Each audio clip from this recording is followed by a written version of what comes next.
I'm here with Abe Dinkus right now, the one and only Abe Dinkus, you know.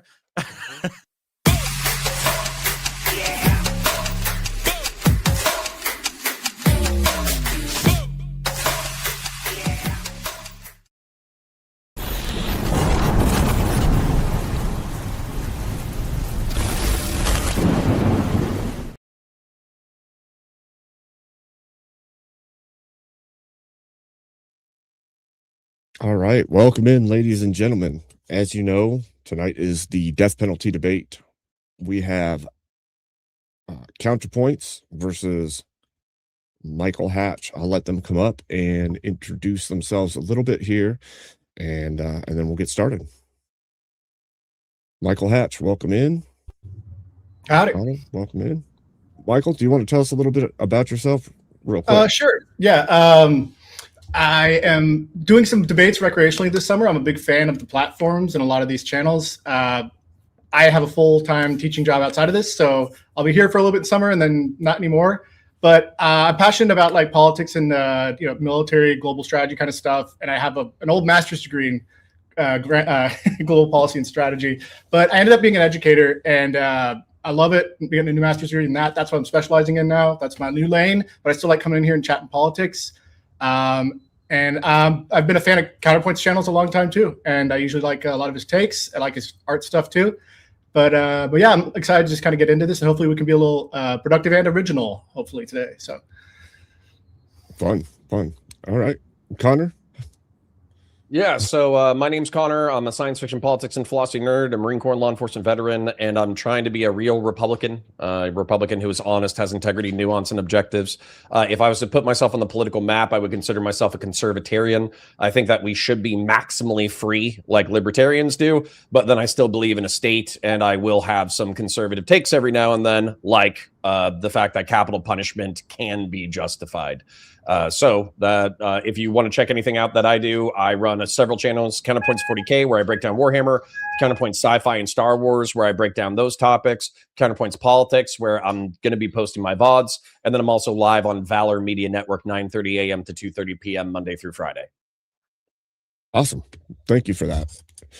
All right, so tonight we have the debate prompt. Let me throw it onto the screen so that everybody can see it. The U.S. should utilize the death penalty. I figure that was kind of direct and to the point and left enough space for you guys to argue your sides. So Connor is for, Michael Hatch is against. We'll start with the affirmative. Connor, are you ready to go? Absolutely. Right. So my logic is as follows. It's that the people who criticize the death penalty criticize the way that we do the death penalty, meaning that there may be innocent people who end up getting killed, meaning that it's a very expensive process, meaning that there's a tons of appeals, meaning that it drags on for decades. And I think that the way we're doing it sucks, but that doesn't mean that I want to get rid of it entirely. If anything, I would want to massively improve upon the system. I think that we could eliminate the concerns about innocence by increasing the standard for capital punishment. So instead of having the standard criminal standard being redundant of proof beyond a reasonable doubt, I think that if you're going to be put down by the state, then it should be proof beyond a shadow of a doubt. Meaning that, like, we know you did it. We have video camera. We got DNA. We got multiple witnesses. We 100% know that you did this stuff, right? Then that would cut down on anybody innocent being killed by the state. Then when it comes to administrative costs, since we're reaching a threshold of beyond a shadow of a doubt, then I would say we can compress the appeals process effectively down to 2 or 3 appeals and then call it a day. You get 3 shots in order to prove that you were actually wrongfully convicted beyond a shadow of doubt. And if you can't, then you get put down. When it comes to, sometimes people object about the humane nature of capital punishment.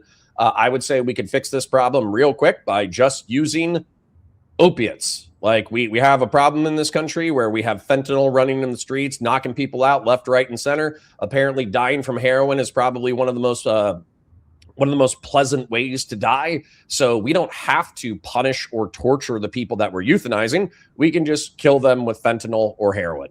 And the reason why I bring that up, and it's like, oh, well, you're giving them a positive death. Well, we're not trying to. There's a variety of reasons why you could kill somebody using capital punishment, using the state. But the way that I see it is identically to putting down a dog. So when a pit bull mauls a child, when a pit bull kills a human being, we don't euthanize the pit bull because we're trying to punish the pit bull. What we're trying to do is we're trying to eliminate the threat that that dog poses to society. And then we're also trying to, we have limited resources within the world. We're trying to not send resources after an animal that has proven itself to be incapable of decent behavior. And so the same thing with, let's say, a serial killer or a serial murdering rapist or a serial pedophile rapist or a terrorist. For instance, Doshkar Zarnaev. Those are offenses that I think are so egregious that we can't let you back out. We can't allow you to pose a danger to other people. And your crime is so grievous that we should not be dedicating resources to your sustenance. I am a deist, meaning that I believe in God, but I don't believe in the firm dogma of religion as it presently exists. That effectively tells me, based off of analysis of reality, that we are living creatures, sentient and sapient beings. Humans are omnivores, meaning that the vast majority of us consume meat on a daily basis. I don't know why we should be killing perfectly good cows in order to feed perfectly fucking shitty human beings. Feels like an injustice for the cows and the chickens and the fish and the vegetables that we are setting aside in order to prolong the lives of people who, frankly, probably don't deserve to breathe anymore. So I think that addresses a substantial amount of the objections I often hear in reference to capital punishment. So I can leave it there for my opening statement. Awesome. Thank you. All right. Cool. Here we go. All right. And Mr. Michael Hatch, are you ready for your 10-minute open? Yeah. And I'm just to clarify, like, I'm not responding to Connor yet. I got my notes down for that, but I'm just going to give Kelly what I had prepackaged and then go from there. Awesome. So there's a monster inside of all of us, and human nature in the wrong contexts can get really dark. And I think when you see things like Rome descending from the Republic to the Empire to the Dominion, and that breaks up into the Middle Ages, you kind of see this multi-step process of things going from what was like kind of a little bit better, and then now we're like monsters killing each other over limited farm territory and rivers of blood, right? And religious banners to fight each other with, whatever, like medieval bad. And like literally it was medieval. And I think the world you're brought up in is going to inform your morals. And I think it's important to push towards a wimpier world that's less bloody. And a big part of that is what we cherish the most and what we're going to value as a society. And so I want to move the needle away from the medieval towards the unicorns and rainbows. And I think the death penalty allows a little bit of that medievalness to stick with us.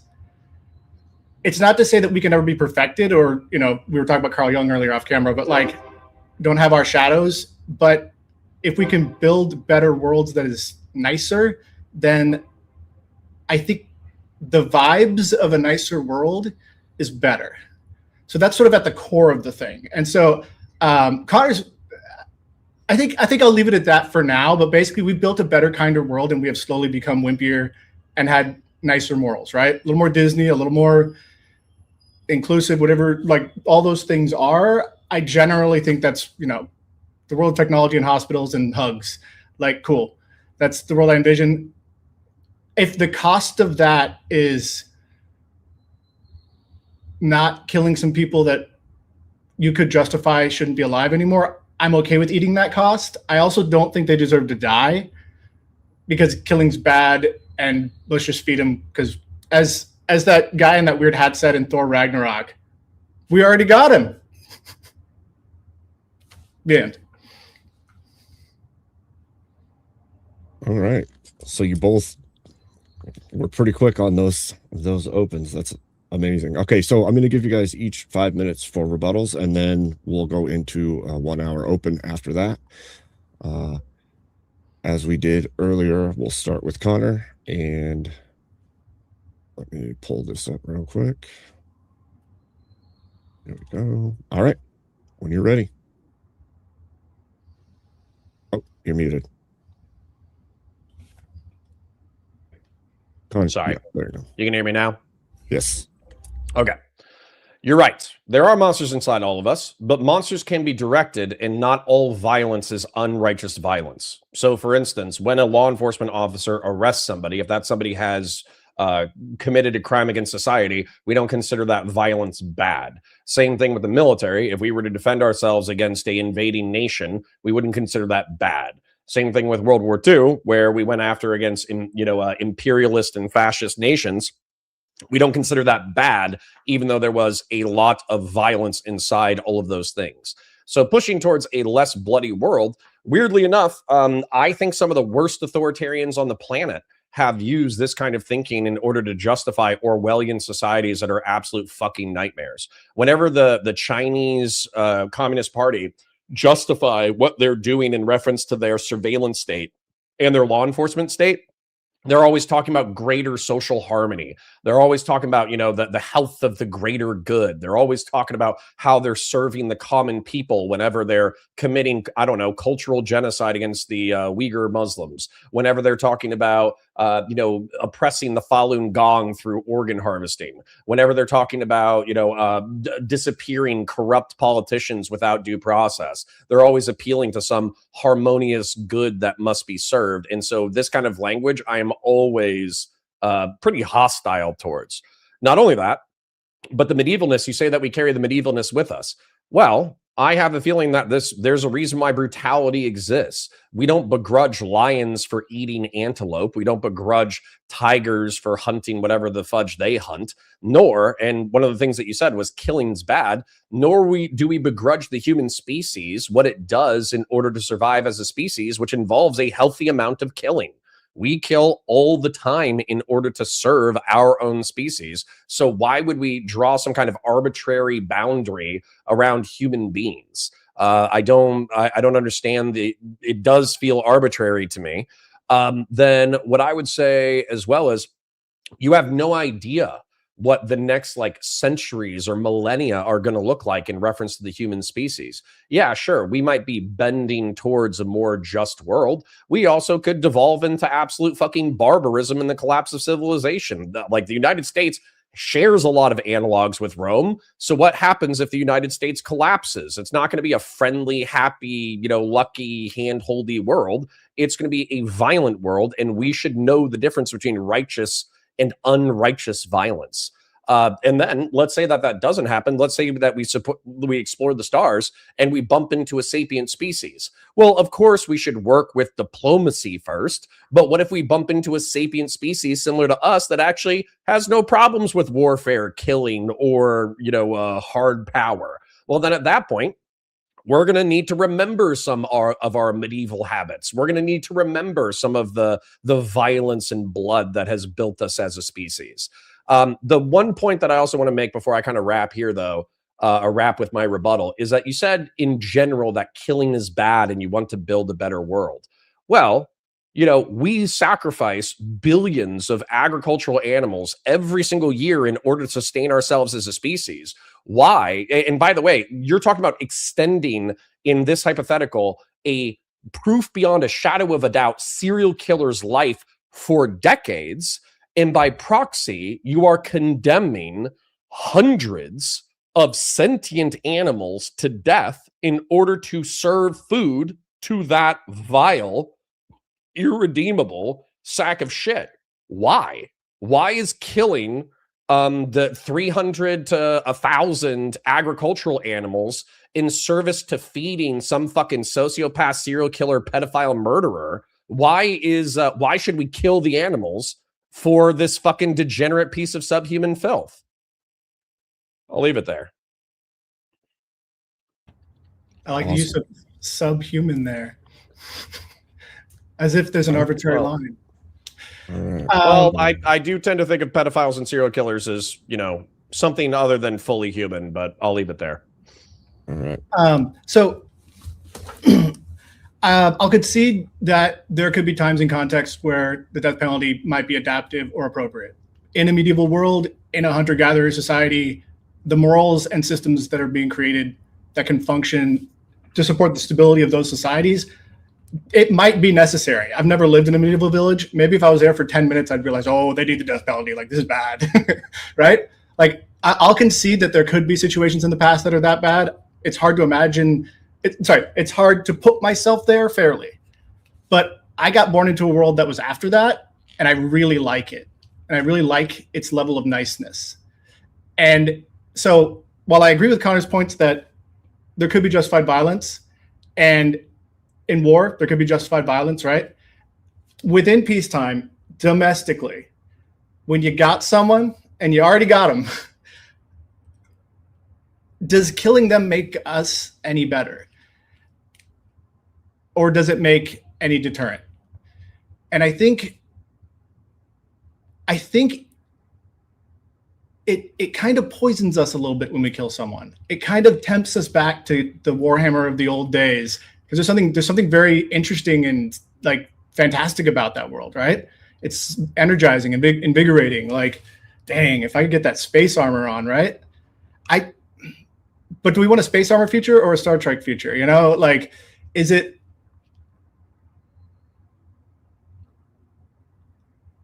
The Star Trek thing, there's a problem there, right? You were talking about utopianism and like let 1,000 flowers bloom, right? All these Chinese revolution plans.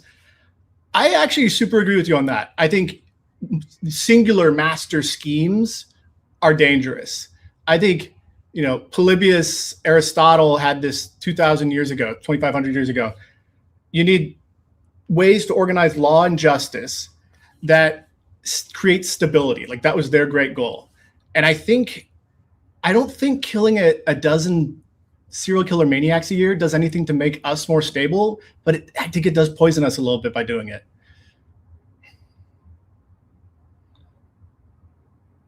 That it? That's the finish of your rebuttal? Yeah. Okay, awesome. All right, gentlemen, at this point, we'll move into a back and forth for 1 hour. And good luck to you.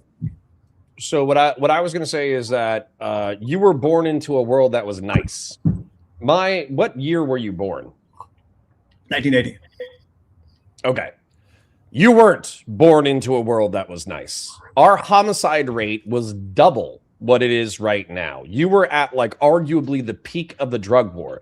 The United States was at 5 per 100,000, or the United States at present is at 5 per 100,000 homicides. The United States during the 1960s was at 5 per 100,000. When you were born, the United States of America was at 10 per 100,000. It was literally a doubly more violent society.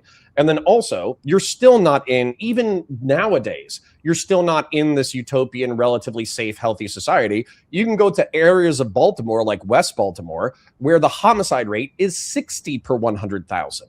In West Baltimore, the homicide rate is worse than in most war-torn countries because it is so violent. And these places are during peacetime. During times of relative material tranquility, they are involving people that you consider your fellow citizens, and yet there are tons of fucking people being raped, murdered, stabbed, shot, brutalized all of the fucking time. So, like, when you say, "Oh, I was, born in a nicer world than that," not in America. You were actually born during a pretty violent time. More violent than now, but far less violent than the past. Like, I think you go from when I was born to when I graduated high school in 99, it continued to improve and get better. Like, up until, the magical TED Talk times, where we had a lot of guys, the world's kind of working. Like, it's stable. We have 2 world wars. We're after the Berlin Wall. We got like the Westphalian integrity has never been stronger. There's less, and domestically, our crime rates are lower than any other time in history and any other country in history. Like, yes, it was worse in 80 than now, but that's still way better than like medieval or even industrial era. Yeah, I'll agree with that. But the level of violence, you don't think that we're like, so for instance, like in West Baltimore with 60 homicides per 100,000 or whatever, like those people are pretty much living in a goddamn war zone. So, I mean, like, I don't know what specific region of the country that you live in, but effectively, like, all you're going to need to do is drive a few hours and you can find like some pretty medieval shit. Certainly. I just think as a matter of public policy, you're going to have your hot spots in any like democracy like ours. I mean, America's a pretty messy democracy. We have our federalism, a lot of state control, a lot of city control, right?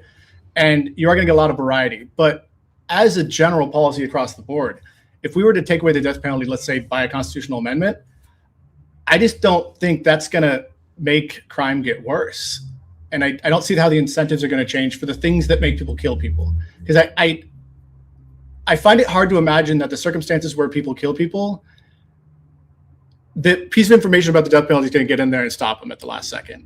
Like maybe you have a different intuition on that, or some data, which I'd love to see. Like, do you think it deters them?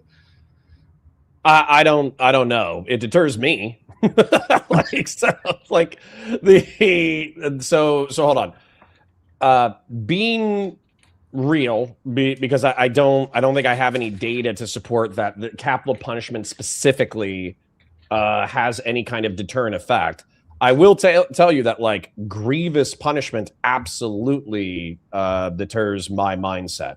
Now, there's some like sociological analyses that say that like predictors of getting caught are more likely to deter people from committing crime than the severity of the punishment. But at the same time, like, I don't think I have a high probability of getting caught, but I have a, decent life. I got kids, I got bills to pay, I got people that I love, et cetera, et cetera, et cetera. And so when I do a cost benefit analysis of this person's pissed me off, I wish I could strangle them to death. Number one, I would say I'm answerable to God in my own mind. Number two, I think I'm answerable to society. So those two things, when I have those like violent, homicidal, medieval impulses, I typically check those with some level of religious belief and some level of belief in social justice. Would you say that I shouldn't feed that monster because I know I could be punished? Interesting. Yeah. I guess we've all had moments where we're angry or something, or think a thought you shouldn't have, right? But like that's a passing moment. Your car breaks in front of you, you're angry, right? Like, but I'm not imagining, Connor, that you're sitting there like cleaning your gun and like, no, I probably shouldn't. Like, I feel like the flicker of that moment for you is not going to be more like a second, right? Like, sure. Like I'm mostly joking with this, but at the same time, like, just as an example, there is a list in my mind of people who deserve to be killed. I think that who is it? Casey Anthony, 100% should be executed by the state. Like her investigation should be reopened. Every single one of her data devices should be investigated thoroughly. Any like post communications that she's had, like after the trial, that might have revealed some kind of confession of her killing her child. That woman committed infanticide. She took a small child, wrapped her up in duct tape, threw her in a fucking suitcase, threw that suitcase, I think, in the woods, maybe even in the trunk of like an abandoned car, and let her own child suffocate to death and dehydrate to death inside a suitcase. That woman should be euthanized by the state. But because of this like happy-go-lucky unicorn fucking horseshit, in my opinion, not only is she not looking at a capital sentence, she's free. She's dating the private investigator that helped her defend her fucking case. Same thing with O.J. Simpson. There's no doubt in my fucking mind that O.J. Simpson committed homicide.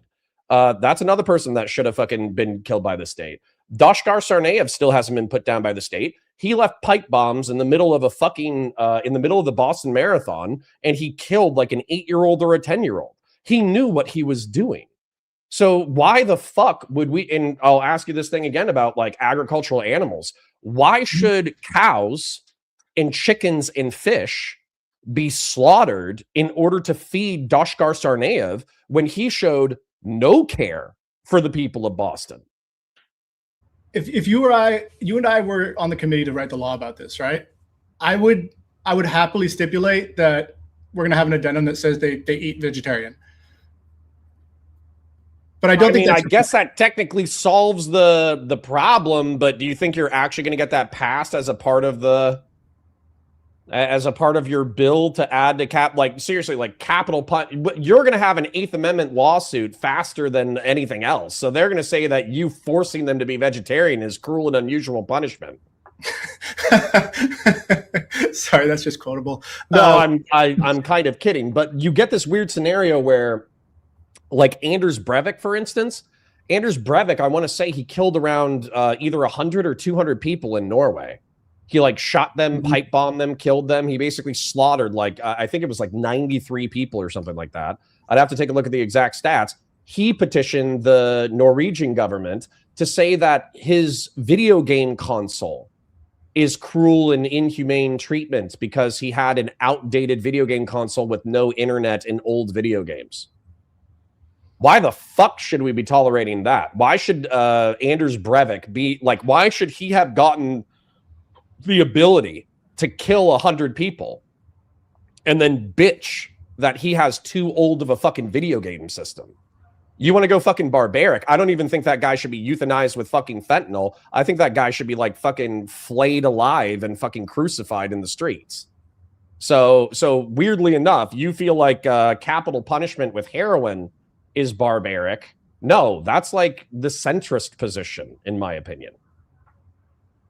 There was a debate, I think it was Reagan-Mondale, the 84 debate, and I hope I'm not getting this wrong. But sorry for the noise. It's very hot here, and I had to leave the door open. So someone asked, I think it was Mondale, what would you do if your daughter got kidnapped and killed? Would you want that person to have the death penalty? And he gave this very monotone, measured anti-death penalty response.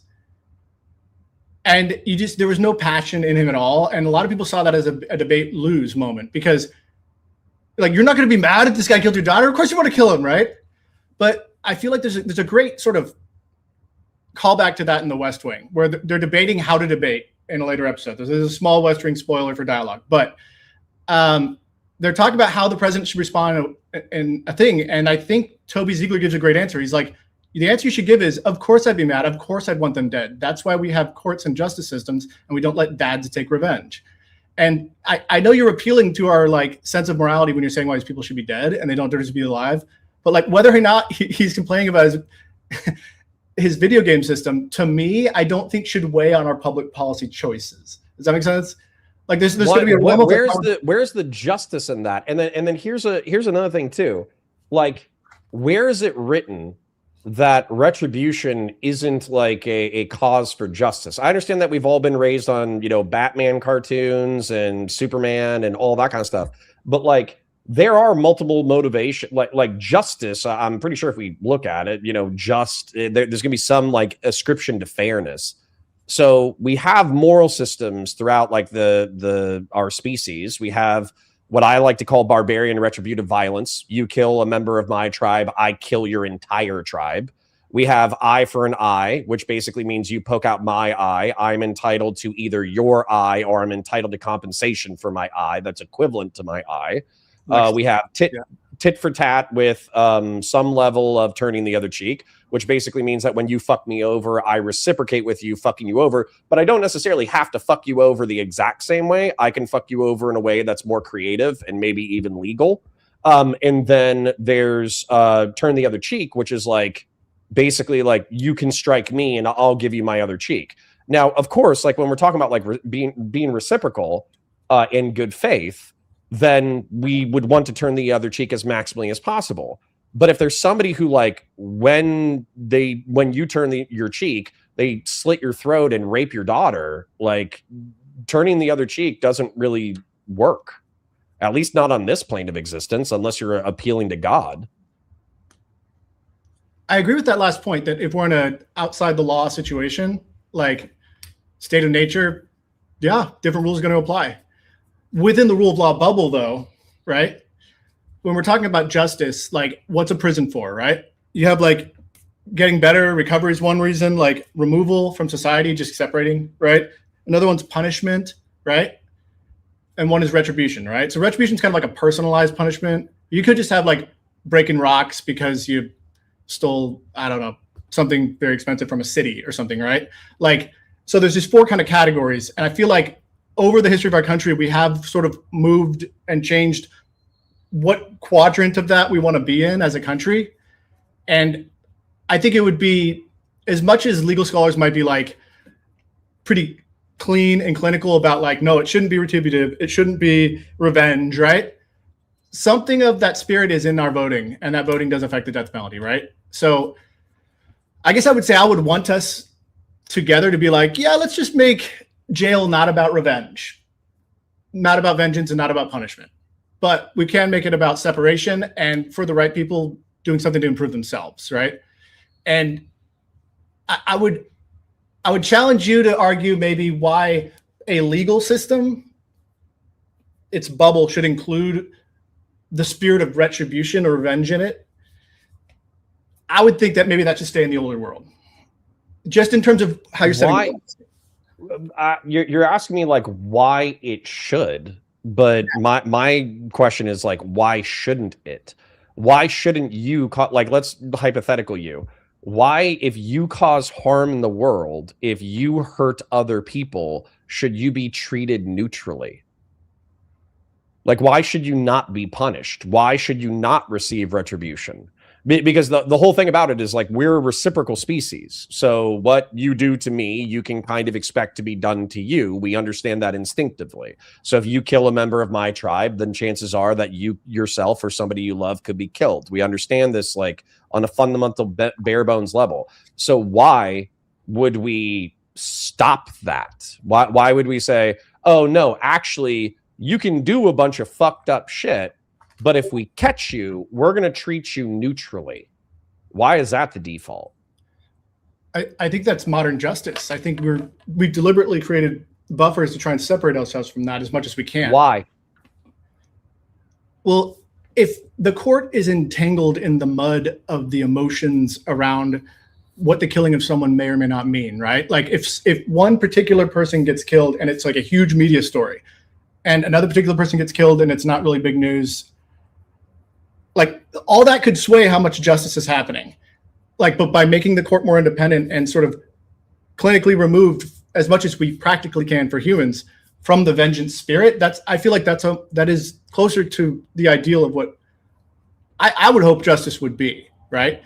And why? So the reason why I'm asking why is because, so for instance, we reviewed the Carmelo Anthony case today and like a reaction to it, which was the young 19-year-old gentleman who showed up with a knife to school, basically got into a fight over whether or not he was allowed into the other school's sports players' tent. It became a verbal altercation. He stabbed the 17-year-old. The 17-year-old died. Yeah. So this should be, relatively speaking, outrageous to most people, because absent race, we don't have to eliminate the racial component, but I think we should probably, for the sake of this conversation, is that there's not really a reason to move into somebody else's space, even if it's a public space, be told to leave, tell people to fuck off, then be pushed and then stab someone to death. Like there isn't like a sound justification for that, because if Carmelo Anthony, the person who actually committed the murder, if he had called law enforcement and said, hey, this guy's putting his hands on me, then the most the other guy would have been guilty of is like simple battery, which is like a Class C misdemeanor in the state of Texas. It would have been a $500 fine. And let's be real, he probably wouldn't have gotten arrested. As a matter of fact, Carmelo probably would have been told, hey, this isn't your fucking, your school's tent. You need to fuck off. And if you don't leave, it's going to be trespass after warning. So why shouldn't we be outraged by that? Because one of the things that actually is bugging me here is that I'm pretty sure there is a quote about like, one of the things that should, it's like one of the moral failures of the human species is not getting angry when you should be angry. So like, why is the instinct like we have to be unflappable, asexual, neutral stoics in reference to shit? Why is that the ideal? I think it's more like not shopping when you're hungry. When you're designing the laws, you want to do it at a time that you're not angry about a particular killing. So that but at the same time, like should you not be pissed off about like chattel slavery, or should you not be pissed off about the Holocaust, or should you not be pissed off about all that kind of stuff. Because like the sense of neutrality that you're approaching from, it's like at some point it does feel like an excuse for injustice. I mean, correct me if I'm wrong. Oh, well, we need to see it from like Germany's side that, you know, the Jews are, you know, they're communist parasites who are infiltrating the Western world and are subverting, you know, Europe. And, you know, they're just, you know, they believe that they're the Übermenschen and that they need Lebensraum in order to spread their people. You know, we need to see it from their side. And it's like, no, we fucking don't. We don't need to see it from their side. They're doing something morally outrageous. They're stealing property. They're killing people. They're liquidating people. They're executing men, women, and children. It is time to get pissed off. I am angry every day about the hundreds of thousands of people in Africa that are dying that we just let hang on the hook with the AIDS stuff. Sure. I'm angry every day about January 6th. Like, I am furious about Trump's response to COVID and the total mind wiping that happened after January 6th within the Republican Party. My old party, John McCain's party, right? Like, I'm pissed about some stuff. Like, so I hope you don't think I'm trying to tell people to be robots. What I'm saying is, and I think it was Madison. It's coming off a little bit like that. Okay, well, if that's coming across, I want to be clear. I'm pissed off about some stuff. But when you're designing institutions, like Federalist Papers speak to this a lot. I can't remember the numbers, but you want to design it with the flaws of human nature built in so that our passions don't get the best of the system. Sure. And that's why you need separated powers. You need the wheels of justice roll slowly for good reason. Like I'm talking about designing institutions. I agree with you on the anger level of every one of the cases you're describing. That shit's monstrous, right? It's just like, okay, my anger shouldn't be like on the quill though, you know? Sure, but that's where maybe I feel like because I have like a centrist, compromising nature, I hear what I don't think I've heard it tonight, by the way, but I hear what most death penalty critics say.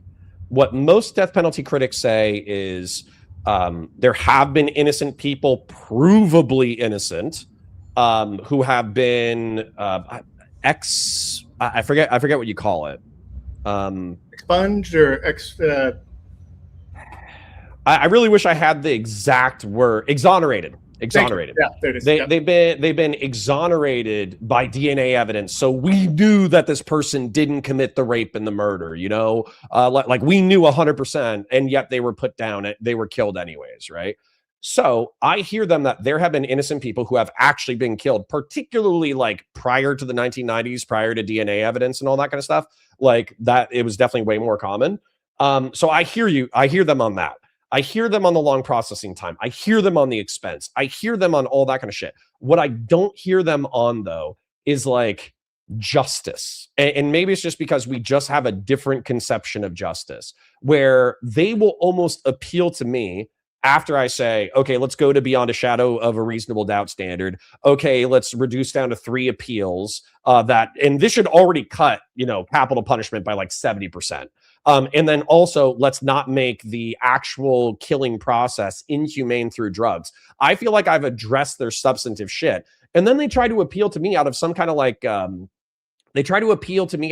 like sick, perverse desire to torture these people. Like, oh, isn't it worse if they sit in prison perpetually stewing on their crimes for the next like 5 decades? I don't like that argument. Yeah. No, well, yeah. They're basically arguing to me to like spiritually violate the 8th Amendment of the United States. And then not only that, some of these people are fucking remorseless.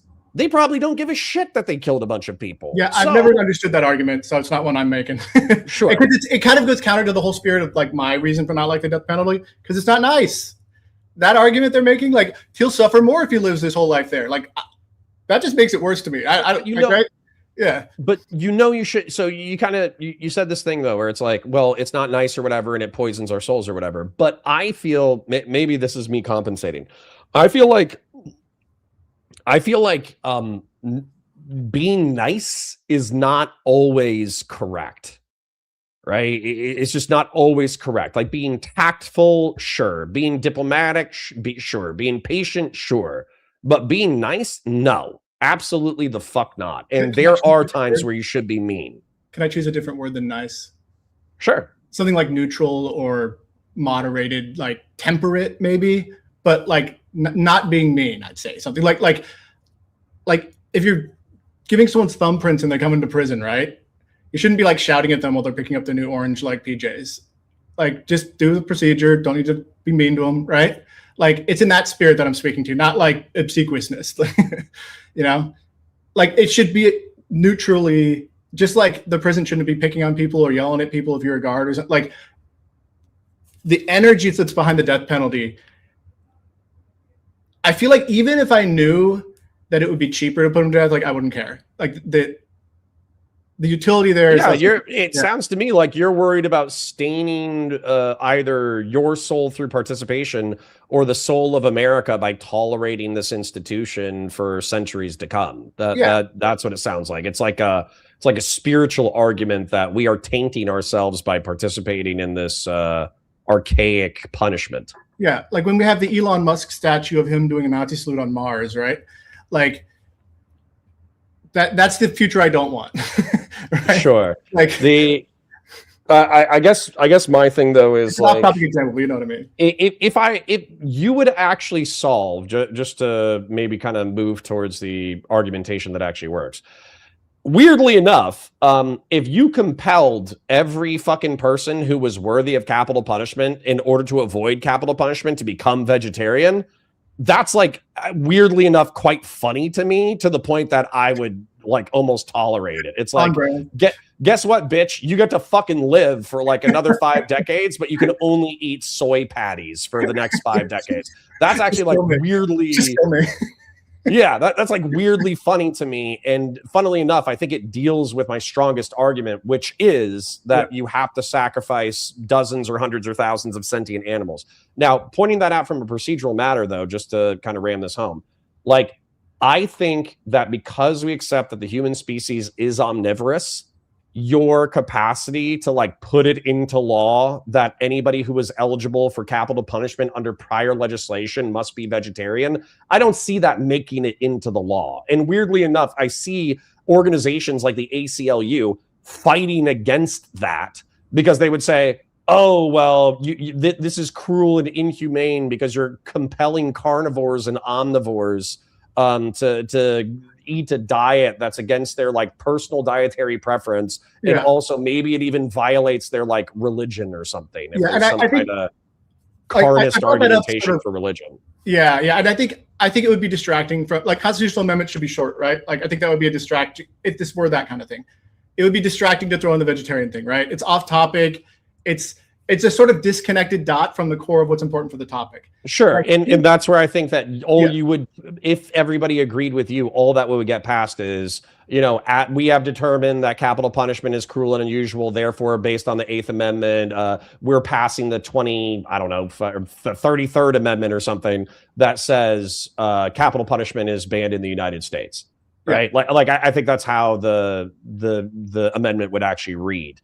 But then with execution, we are dealt with holding on to dozens, if not hundreds, of horrid people and then keeping them alive for decades for a purpose I can't even articulate, besides you don't like us being spiritually archaic. Yes. But I want to... Do you hunt? I don't hunt, but there's a great quote. I think it was from... It's either Young or Joseph Campbell. But they were saying how to exist in the universe is to kill. We eat plants, we eat animals, every living being. Like they might have been even citing like the Buddha or something, or like the cycle of life. No, it's in the opening of the Bhagavad Gita. Yeah, there you go. Thank you. Yeah, it was one of them citing that. Thank you. And so there's a truth to that. There's a primal reality that we're a part of, and I do draw a bit of an arbitrary line around humans versus other species, with some gradations. You know, you get your monkeys and elephants and dolphins and stuff, but like, why though? The food system thing is a separate topic, you know, like. Sure. Like, but can I ask what, so for instance, like, are you, like I said, I consider myself a deist. Are you religious at all?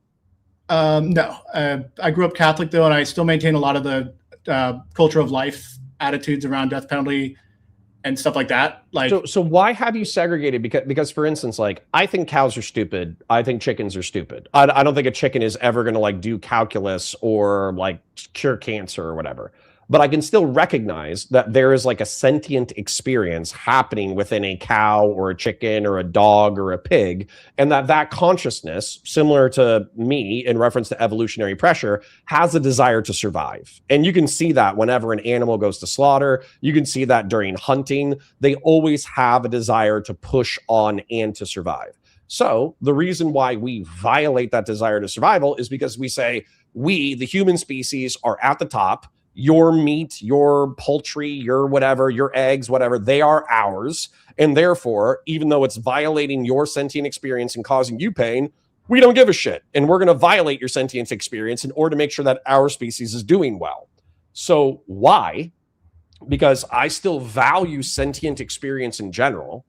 Why the fuck should like I know it's a weird term, but like an innocent cow, a cow that's just cowing, you know, it's just eating grass, it's just hanging out, it's chilling. Why should we shoot it in the head with a fucking bolt gun, violating its sentient experience, effectively sentencing it to a capital punishment death in order to harvest meat for someone who is like a rawly violative piece of shit? Have you ever read Peter Singer's The Expanding Circle? I haven't. Okay, it's a pretty influential book in some political theory and political science. It was in my reading in my last master's program. And basically Singer has become, over time, he's like 90 now, I think, one of the more influential people. But one of his ideas is that over time, as we've moved into industrial and modern eras, and we see in newspapers other people, first in blurry images or etchings, and now in live stream. Vietnam War was in color. And like people seeing that in color made them less likely to want to fight the war, which leading to more protests. And that it's harder and harder to be cruel to other peoples around the world because we're starting to be more like it's a small world after all, right? Like slowly the circle of who's our in-group went from family to tribe. Well, let's say it started tribe, right? And then like to nation, and then, right? So we're welcoming more and more. And we haven't, like, I'm making the human line because we're not to the animal line yet. Right? But here's what's funny to me though. I think there's humans who are outside of my line, and I think there's animals who are inside my line. Maybe I say that because I'm like a dog owner, and also I have like friends who have cats or whatever. You know, there are pets, and this is something that's like a weird modern phenomena as well. But like there are pets who show like more moral consideration and kindness and like good temperament than some humans do. And so weirdly enough, in my opinion, if we're talking about like the ever expanding nature of, the tribe, then humanity should have some exclusions to who's a part of the tribe of humanity. And then weirdly enough, we should probably expand our circle of moral consideration to all sentient beings, grading them on a curve, of course. I don't think that the sentient experience of a mollusk is identical to the sentient experience of a dolphin. But at the same time, I'm just saying, like, why should I kill? Once again, I'll try to make it direct. Why should I kill a cow in order to harvest it for meat? A cow that's just cowing and being a cow in order to serve his meat to a fucking pedophile. You know, it's a supply-demand curve. Why am I satisfying the demand of a pedophile, rapist, serial killer with the supply of the death of a sentient creature? I would say it's because budgets are big, messy, fungible objects, and money go in, money go out. But when we tie the happy cow to the evil serial killer, those dots aren't like one. Like the money that could have gone to the serial killer or the cow, right? Like it's all the big squishy political budget thing. But if we could draw a line from any one thing in the budget that's least deserving to one other thing that's the most deserving that didn't get it. And like, yeah, there's all those kinds of things around the world. But when we're setting policy, we've got to have a category we're talking about, right? Like, and so, well, right, but I'm actually, weirdly enough, I'm with your fungible thing. Maybe it's because I took like 2 economics classes in college or whatever. But for me, supply and demand seem relatively straightforward, which is effectively the more demand you have, then there's going to be a pressure to supply. So every serial killer that we keep, even if it's just a few hundred omnivorous serial killers, we're still going to need to, what is this? Like probably 2 protein meals a day, each one's going to be like a chicken breast. There's 2 chicken breasts per chicken. I mean, just do the fucking math. You're talking about hundreds or thousands of creatures sacrificed for these fucking pedophile, murdering, serial killing pieces of shit. And I don't see the benefit, when realistically we could just euthanize them, which is not really like, it's no skin off of anybody's ass except for theirs. And they kind of forfeited their right to care when they did the seriously violative shit that they did. We are opening a door there a little bit to like moral tests for diets. Like what about bank robbers? What about like all the different gradations of evil in prison, right? Like are life in prison people, did they get the cows? Well, funnily enough, we did used to feed people lobster because it was considered the cheap meat back in the day. So lobster in the Northeast was it wasn't viewed as a delicacy that you got to put in butter. It was viewed as like the trash meat that you serve prisoners. So no, I think I would draw a line here where it's like, if we're keeping you alive for 20 years, 35 years, 40 years, like Carmelo Anthony got sentenced to 35 years. Mm-hmm. There could be a man that comes out of the other side. Maybe he finds Christ. Maybe he leads Bible study. Maybe he gets an associate's degree. Maybe he just decides that he's going to atone for his sins to the family. There's still possibly a human being that's worthy of, like, I don't know, some level of salvation and redemption there. Whereas once again, I feel like with certain crimes, there's just hard lines that I have to draw. And by the way, one of them is, like knowingly pipe bombing a fucking 8-year-old to death. That is one of the lines where I say, Doshkar Sarnaev dropped off a backpack in the middle of a crowd that included children that had pipe bombs in it. He knew it was going to maim and kill dozens of people, and it maimed and killed dozens of people. So at that point, fuck him. He doesn't even get lobster. He gets heroin, and he gets a fucking forever nap. Yeah. So I agree with you. That is a feeling I share with you. I just don't think those feelings are valid. I mean, for policy making. Because sorry, I mean, we might be looping a little bit, but the reason why I'm saying why is because it's like there seems to just be this like not trying to accuse you of any kind of political bias or whatever, but there seems to be this like liberal and progressive like instinct for like we have to completely separate our passions from our perceptions of the world, and I just don't agree with that at all. Like, if I feel disgusted at something, there's probably a reason why. Maybe it's evolutionary, maybe it's not fully rational, all that kind of stuff. But when I'm instinctively repulsed by something, there's normally a reason why. Real quick, I'm just going to close this door for the sound. Sure. Sorry about that. I'll be right back. Yeah, no problem.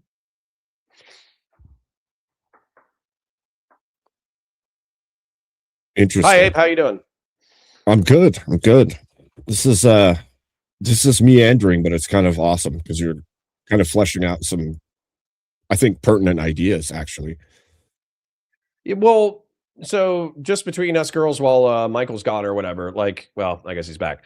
So there is this appeal in the internet debate space where you have to like articulate a specific measurable harm before like any instinct can be considered valid whatsoever. And yet I feel like our instincts to some degree have been honed over like centuries or millennia of experience. And just letting you guys know about like a bigotry or a bias that I'm perfectly fine living and dying with. It's like, when it comes to any kind of like sexual proclivity towards children, right? Like, if you're talking about adolescent or pre-adolescent children, it's like, fuck you, like no moral consideration whatsoever. And then when it comes to like teenagers or whatever, obviously I'm going to have less of a judgment for somebody who's like dating somebody who's 17 years old, 364 days and fucking, 59 seconds old versus somebody who's trying to like have a sexual relationship with a 13-year-old. Obviously I'm going to grade that on a scale, but I'm still going to view that as like predatory if you're substantially older, and I'm going to view you as fucked up. And yet what I find consistently with some people is that if you can't articulate, if they come up with like all these variables for how there's not harm in this scenario, they just want you to sign off on the fact that it's okay to engage in these what I think is like rawly antisocial behavior.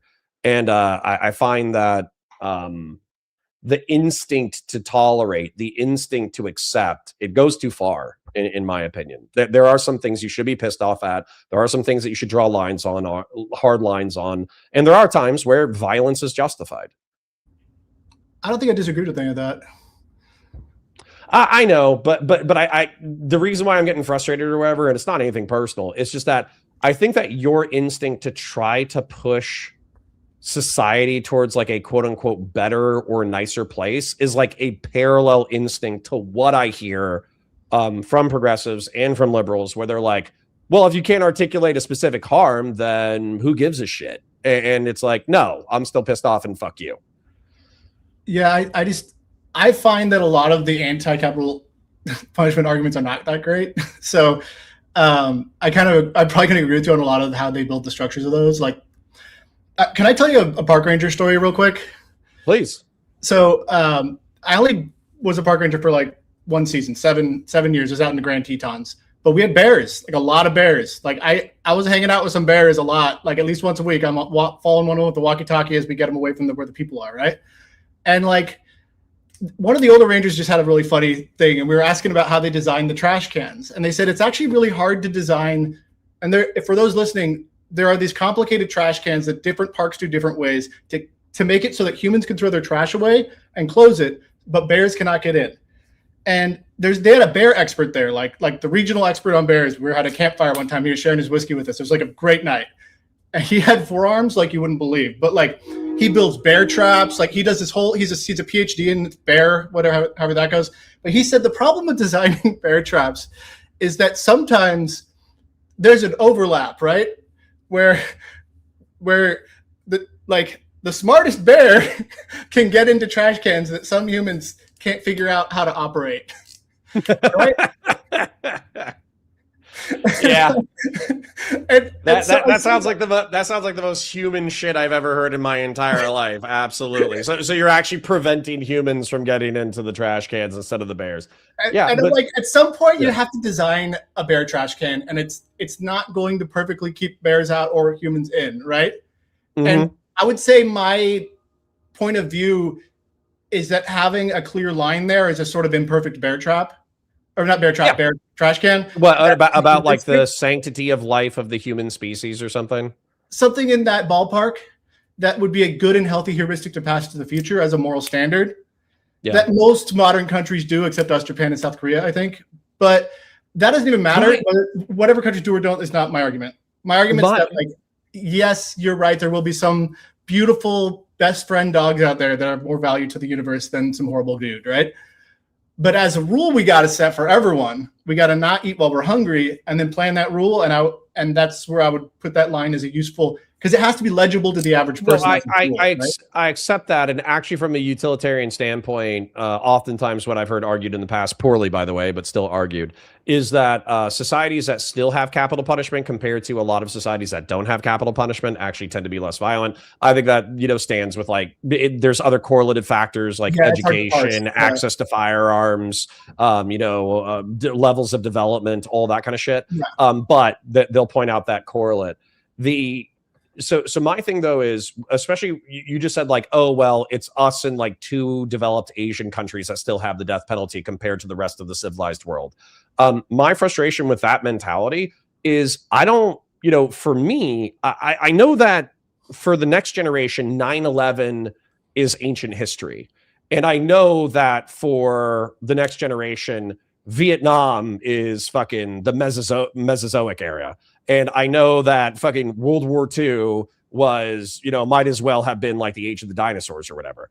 But my grandparents were World War II veterans. Like I lived and talked and hung out with them and all that kind of stuff.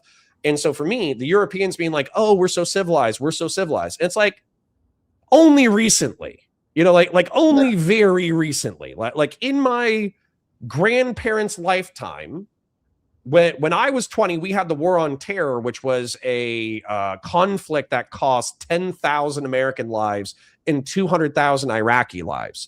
When my grandpa was my same age, he was flying bombers in a world conflict that I think cost like 20 million lives, 30 million lives. I think it's like 70. Well, right. So I mean, that's just like, I might have only been thinking about like combatants or like Russian combatants only or something. Dude, the Russian front by itself, just Germany versus, that was like its own biggest war ever. And then you have other stuff on top of it.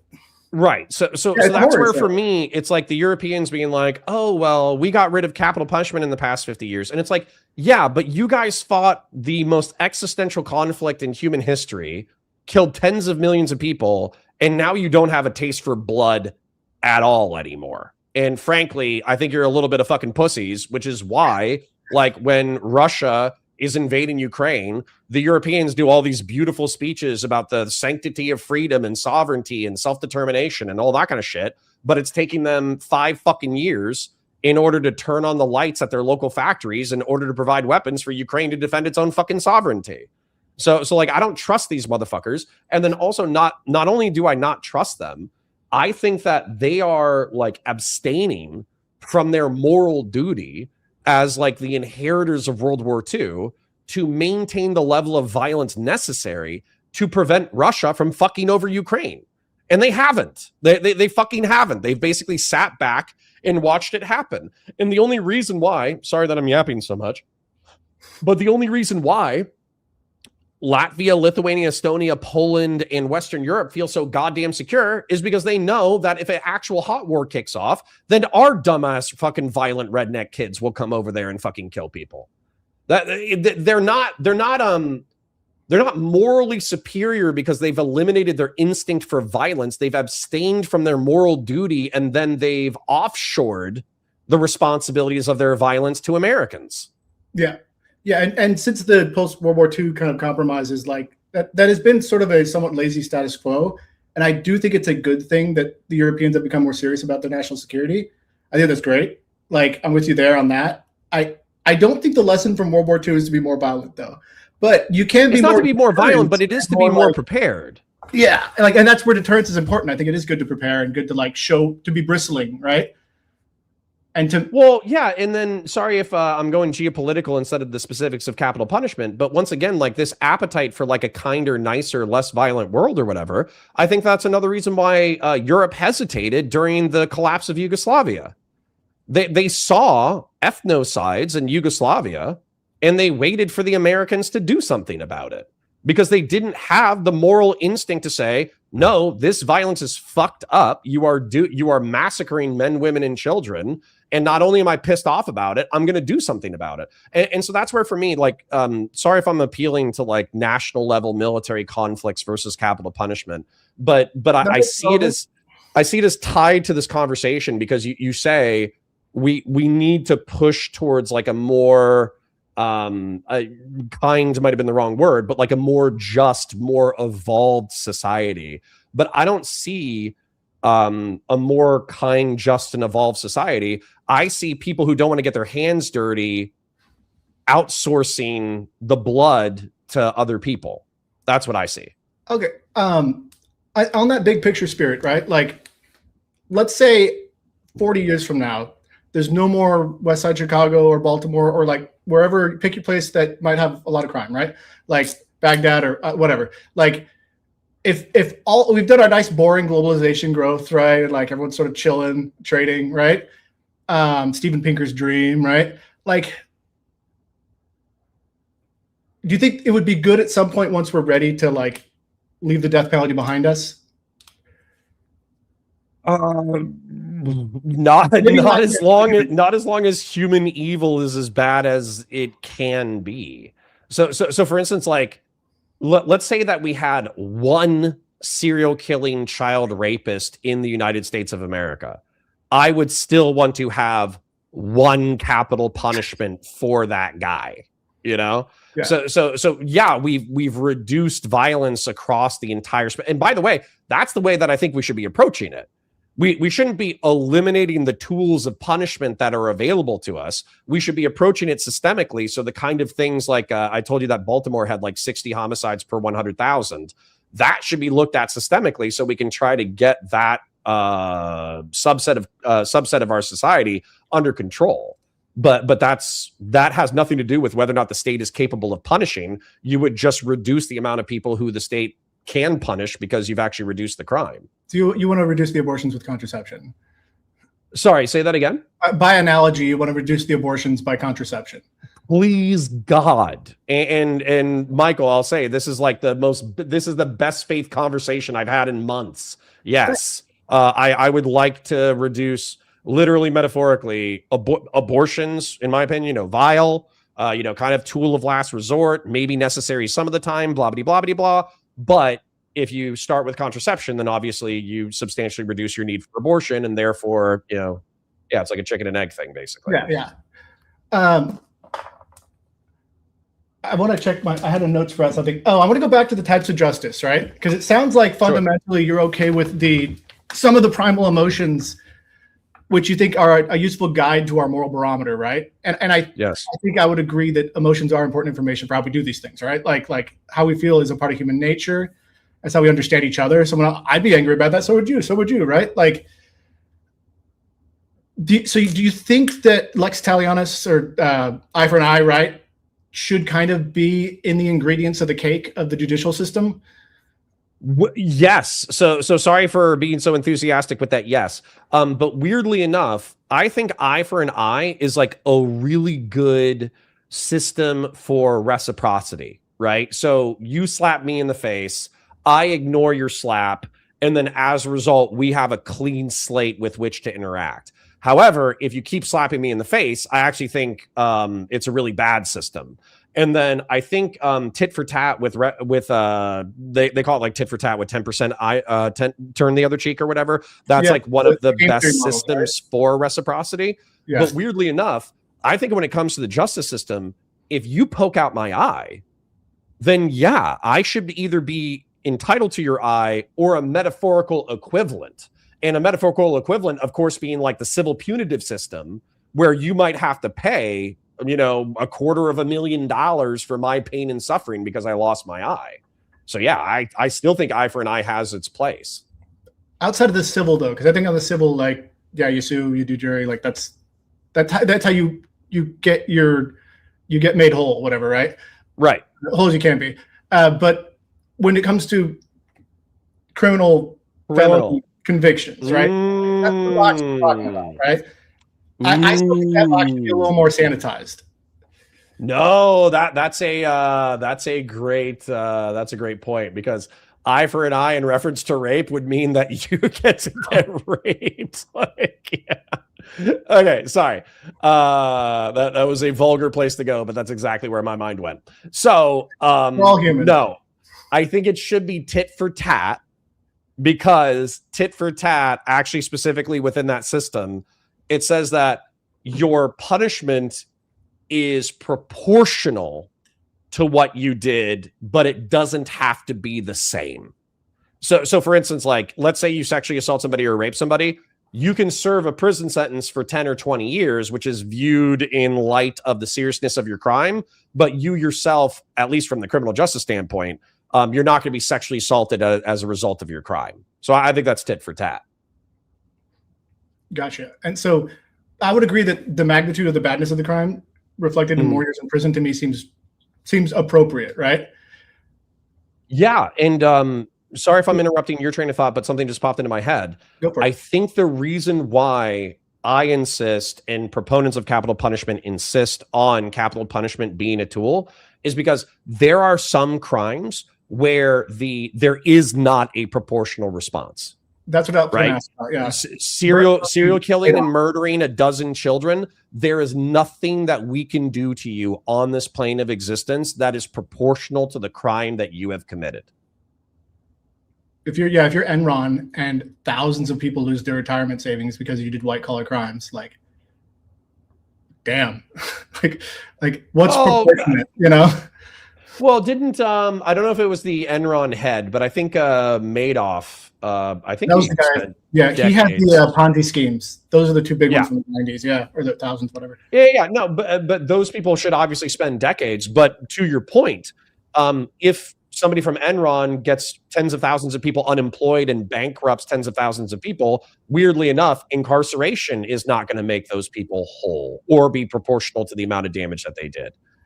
So I agree, but I also don't know if we should be executing white collar criminals. You know, you could talk me into it, but I don't know if that's appropriate. I'm tempted to try, but it might go off the course. But like, if I've got an intuition that a bigger crime should have more time, right?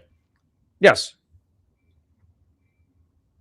Now I might be like, okay, we need to separate them from society for longer, right? That would be one of my like wimpy versions. Just separation. It's just separation, guys. We're just keeping it right. It's not hurting them.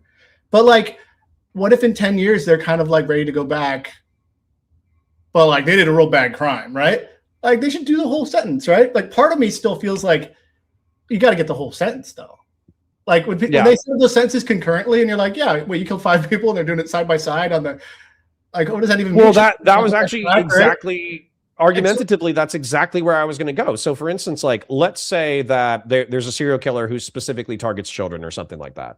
What he's taken from those children is, 74 years, of life expectancy minus their age at the time they were killed. What he's taken from the parents is 50 years with their child, right? Or 60 years with their child. And so when you add up the amount of like grandparents, friends, family, immediate family, extended family, all that kind of stuff, you're talking about like centuries of time that have been robbed off of a single homicide because you killed an innocent child. And so for me, that's where it's like, well, a life sentence isn't enough. So maybe that's actually literally, I think you kicked something loose in my brain. I think it's because I genuinely believe in tit for tat. And when it comes to some crimes, there is no way to make up for what you have taken from other people. And terrorism, mass murder, serial killing, all that kind of stuff, those would be examples of the things where there's just no way for society to extricate back what you have taken from others. It'd be rough to get whole on that, how we assign meaning to crime. It's almost like our justice system in some ways on a non-practical level helps us bake the knife into a cake, just give a meaningful story to close our hearts about whatever this thing is. Like, what do you think of the virtue for the family of the closure for them? Do you think that's a part of your argument, or is that kind of not relevant? Well, it is. It 100% is, because right now with our system, it's so agonizing the way that it's currently executed, where it takes like 2 or 3 decades and endless appeals for a capital punishment to be done, that effectively like multiple families have testified saying like, you either need to kill him or you need to give him life in prison. But you cannot keep going back and forth with this appeals process because it basically makes it so the family cannot heal and not move on. So weirdly enough, if you were just like, no, life in prison and that's it, like that would actually heal probably some spiritual wounds for some victims' families because of the certainty. Even if it wasn't like a fully just outcome, the certainty of the outcome would be some level of like spiritual and psychological relief. Yeah. I think the coldest part of my argument is that I don't think that should be factored in. The family's desires for capital punishment or not capital punishment should be factored. And the only reason one reason would be, imagine 2 identical cases, but 2 different families. In one case, they did a crime that's on the fence for capital punishment. One family votes for it, the other one doesn't. Like, would you want to like give that power to the 5 nearest relatives of that person, or like, is there a case by case on this, or?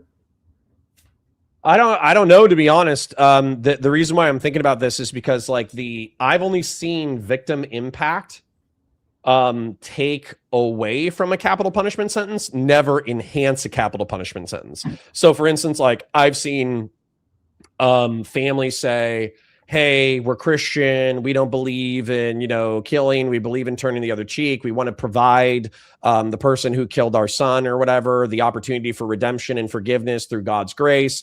Therefore, we actually want the state to not pursue the death penalty.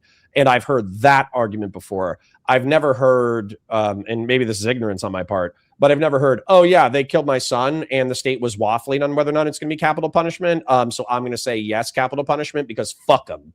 And then that's what motivated a state attorney to go for capital punishment. I don't, I would actually have to hear a specific case of that happening, because I don't think I have. As a hypothetical, just to explore your spot. Yeah, as a hypothetical, I don't think that should be the determining factor. If anything, I think that it should probably work in one direction, where clemency and mercy is calculated by the family's wishes, but that's about it.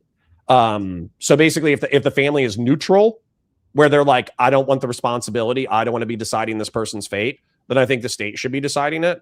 And then I think it should only work for clemency and mercy, where like a Christian family comes out and says, no, we want him to be spared. But I also think that, as an example with serial killing, their wishes should be calculated in totality with the rest of the victims. If you had like 14 victims and 13 of them say, either we don't want the responsibility and or fuck that, put him down, and then one family says, no, we're Christian, I don't think that should fucking tilt the state's decision. Yeah. Because it should be the totality of the balance of justice. One last question about this sort of firewall that I want to have, right? Like, sure. You've got the veterinarian's office is next to the emergency room, right? And you got the perfect cow and the perfect puppy next door, and the world's first human just got in a car accident and comes into the ER. Now, let's say the kidney of the bad person, the escaped serial killer who ran from prison, and now they got him, right? But they got to like save his life. The doctor's like, oh guys, this kidney's going to save the cow and the dog next door. Should it be baked into our institutions that the doctor, knowing everything's for sure true, right? He escaped from prison. We know he's a bad guy. Right? Sure. This is a one-off moral decision. Like maybe if there was a wink and nod with the nurse, and like you could kind of almost understand the doctor doing it, but I would argue it should never be the hospital's policy to allow it. And right, I understand the doctor's point of view. I would bear trap that. Policy is what I'm talking about. I would bear trash can that, where I would say even if the worst human being's vital organs could be harvested in order to save the world's most perfect pet, we should still delineate human value somehow, where weirdly enough, like I still stand by my argumentation in reference to like carnist diets for serial killers and all that kind of shit. But I agree with you that within the bear trash can hypothetical of like, we have to set a rule that is standard enough that we just have clear expectations. And if this situation happens, it just is what it is. I actually would defer to you on that, where I would say, no, you can't kill the fucking serial killer in order to harvest his organs in order to save the perfect dog, So. Right on. That was my last sort of back and forth piece, I think. I mean, there's other stuff, but we got 5 seconds on the clock. Good. Yeah. Connor's dumb. I'm smart. All right. So we started with Connor okay. I don't know how they usually do this. Do they usually end with the one that started? Is that how? No, I've seen people do both. I've seen people flip it. I've seen people keep it the same. I think because you had the first word, I'll let Michael have the last word. So what I'll do is I'll have you go first and then Michael go last. If that works. Sounds good. So are you ready with your closing? So it is me, right? Yes. Yes, sir. Okay. So what I would say is I stand by pretty much my original argumentation that I think that the things that I hear about capital punishment criticism that actually Michael did not forward tonight, which was kind of refreshing, they still stay the same. Admin processing we could cut down on by proving capital punishment crimes beyond a shadow of a doubt instead of beyond a reasonable doubt. All of the humane concerns about like how we execute people could be alleviated by using opiates. We could use fentanyl or we could use heroin. Literally doesn't matter. We could give them a decent punch off. The way I analogize it is that when you're putting down a pit bull who mauled a child or mauled a human being to death. We're not killing the animal because we want to, punish the animal. We're killing the animal because we want to prevent further harm from society. And so as a result, we're ending the problem. And we don't want to provide for that animal's continued well-being and existence when it has proven itself to be such a problem for society. Now, weirdly enough, one of the things, I don't think this is contradictory, but I think it expands the argument that Michael actually knocked loose in my brain tonight, is that I think that there are some crimes that are so egregious that like life in prison is not enough.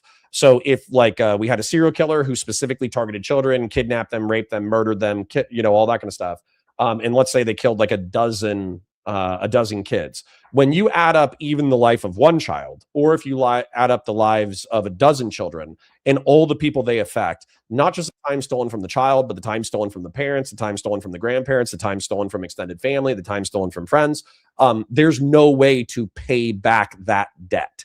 And so since there's no way to pay back that debt, it's better to just cut it off.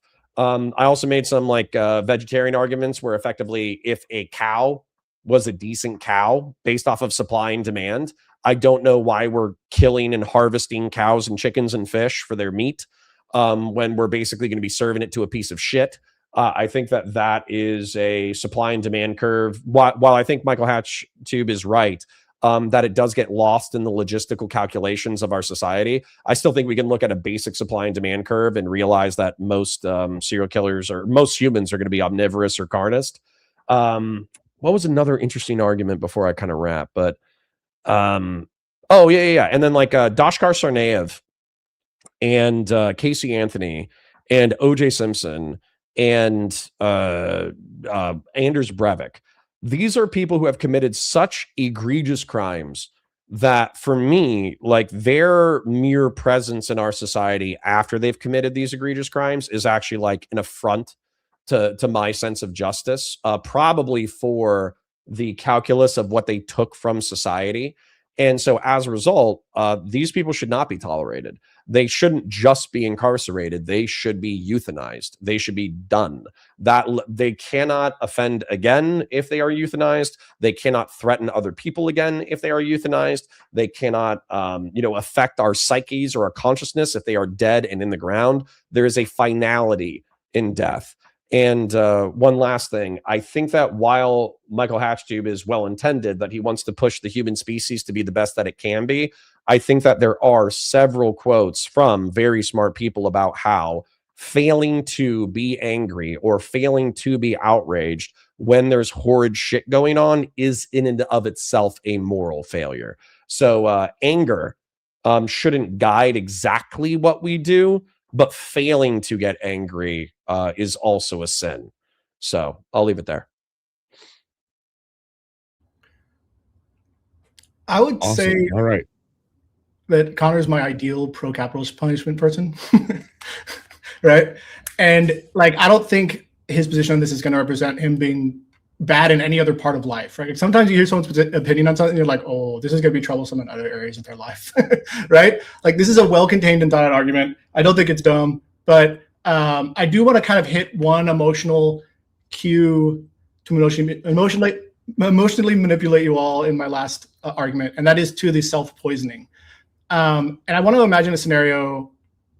You've got a neighbor, and that neighbor has a dog, and you find out from your Wi-Fi that dog's a robot, right? And that's fine. It's in the future. It's got a robot dog that is playing with it, right? The kid plays with it. And then one day in the front yard, the dad is just choking this robot dog out, this beautiful, cute robot dog, right? And no one's dying, right? There's no animal with sentience dying. But the kid's looking through the window at this. The kid knows it's a robot too, right? Everyone knows it's a robot. But every day at sunset, this guy comes back out front, his kid watching through the window, and is choking that robot dog to death. And then restarts it the next day, right? It's squealing, it's making all the horrible sounds that wake you up in your nightmares, right? That man is poisoning himself, and he's poisoning his son in a way that, even though there's no technical negative utility, there is a vibes poison that is the kind of idea I'm trying to get at with why we don't kill people. Because as that one guy in Thor Ragnarok said, we already got him.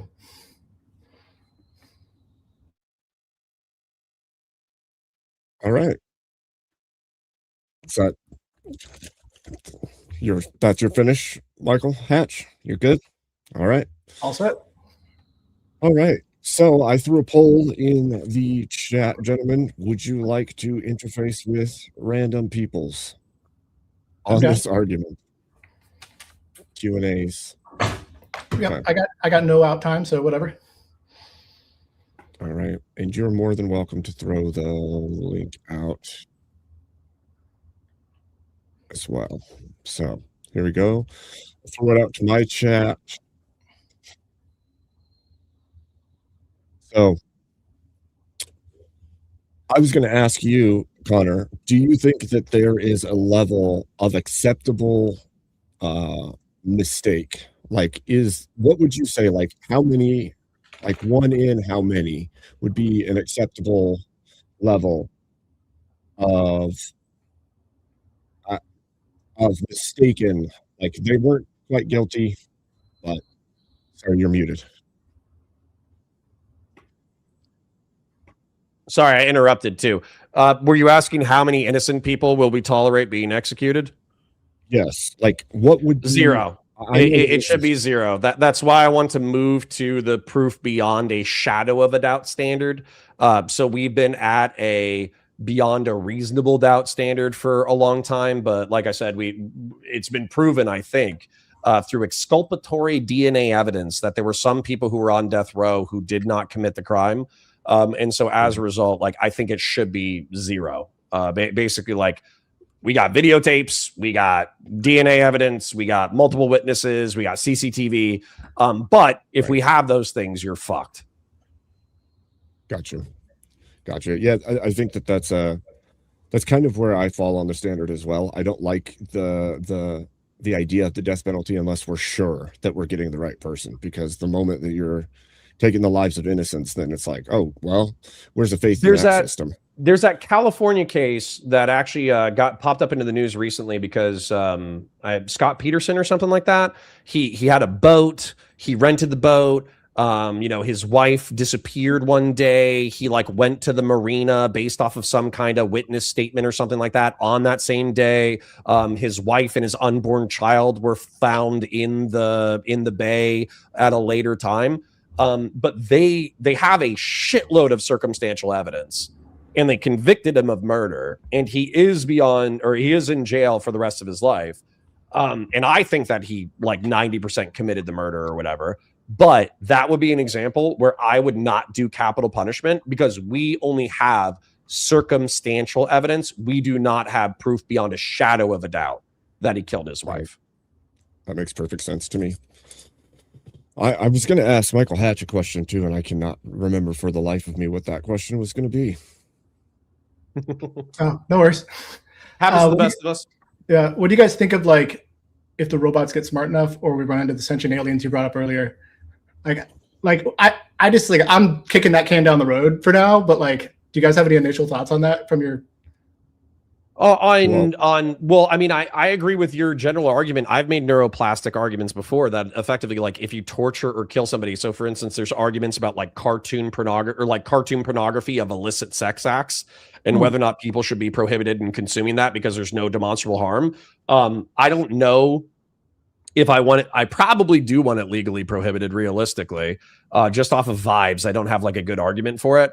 But off of whether or not I want to fucking hang out with you, fuck that. Yeah. So, but in reference to your aliens or sentient creature thing where it poisons the soul, well, I think we should deal with aliens based off of sapience. So if there is a alien out there that demonstrates the capacity to have a similar level of sentient experience to humans, but is also capable of communicating diplomatically, we should treat them as people, even if they're not aliens. I know that's not a very or even if they are aliens. I know that's not a very Warhammer take, but I think that's a very real take. I was going to ask, actually, if you were in the Warhammer world, right? Are there any versions from the imagination of that world that create interesting moral questions around this? God Emperor of Earth. Oh, yeah. 2 million people be saved 1 billion. Or I don't know, what do you come across? Oh, well, I mean, the Eldar are specifically like hyper intelligent, hyper competent, capable of communicating in human language. Oftentimes when they are interacting with humanity, it's because they're trying to push humanity in a certain direction in order to avoid calamity. But what's interesting about that is the human species still takes a very strict anti-Eldar stance, because the Eldar like have it where they will manipulate billions of humans into their deaths if it means that they can save one Eldar. So they have a very like strict supremacist, utilitarian calculus about the value of human life. And so that has led humanity to be like, we're not going to trust these motherfuckers. Like, we'll work with them when we absolutely fucking need to, but we are not going to be allies at all. These are and we're going to kill them when we can. So remember in the Two Towers spoiler alert from the movie, when the elves come to help defend Two Towers, right? Yeah. Like, elves dying in that battle to me is like almost a little more powerful, because they're going to live like another 2,000 years. Oh yeah. Like another 20 years or 40, right? No, and they're sacrificing their immortality. Yeah. Yeah. And so like, what about a higher species than us? Like, that would look at us like ants. Like, if they have a genuinely more rich or meaningful consciousness somehow, I don't know. Like, I don't know what that would be, right? But like, I think that's the complicated part, because they're going to believe that's the case. I think that's the weirdest part, because they're going to believe that's the case, regardless of whether or not it is more rich or not. Just like we do. Well, currently. yeah, if there's an interstellar species that is interstellar before us, then chances are they are smarter than us.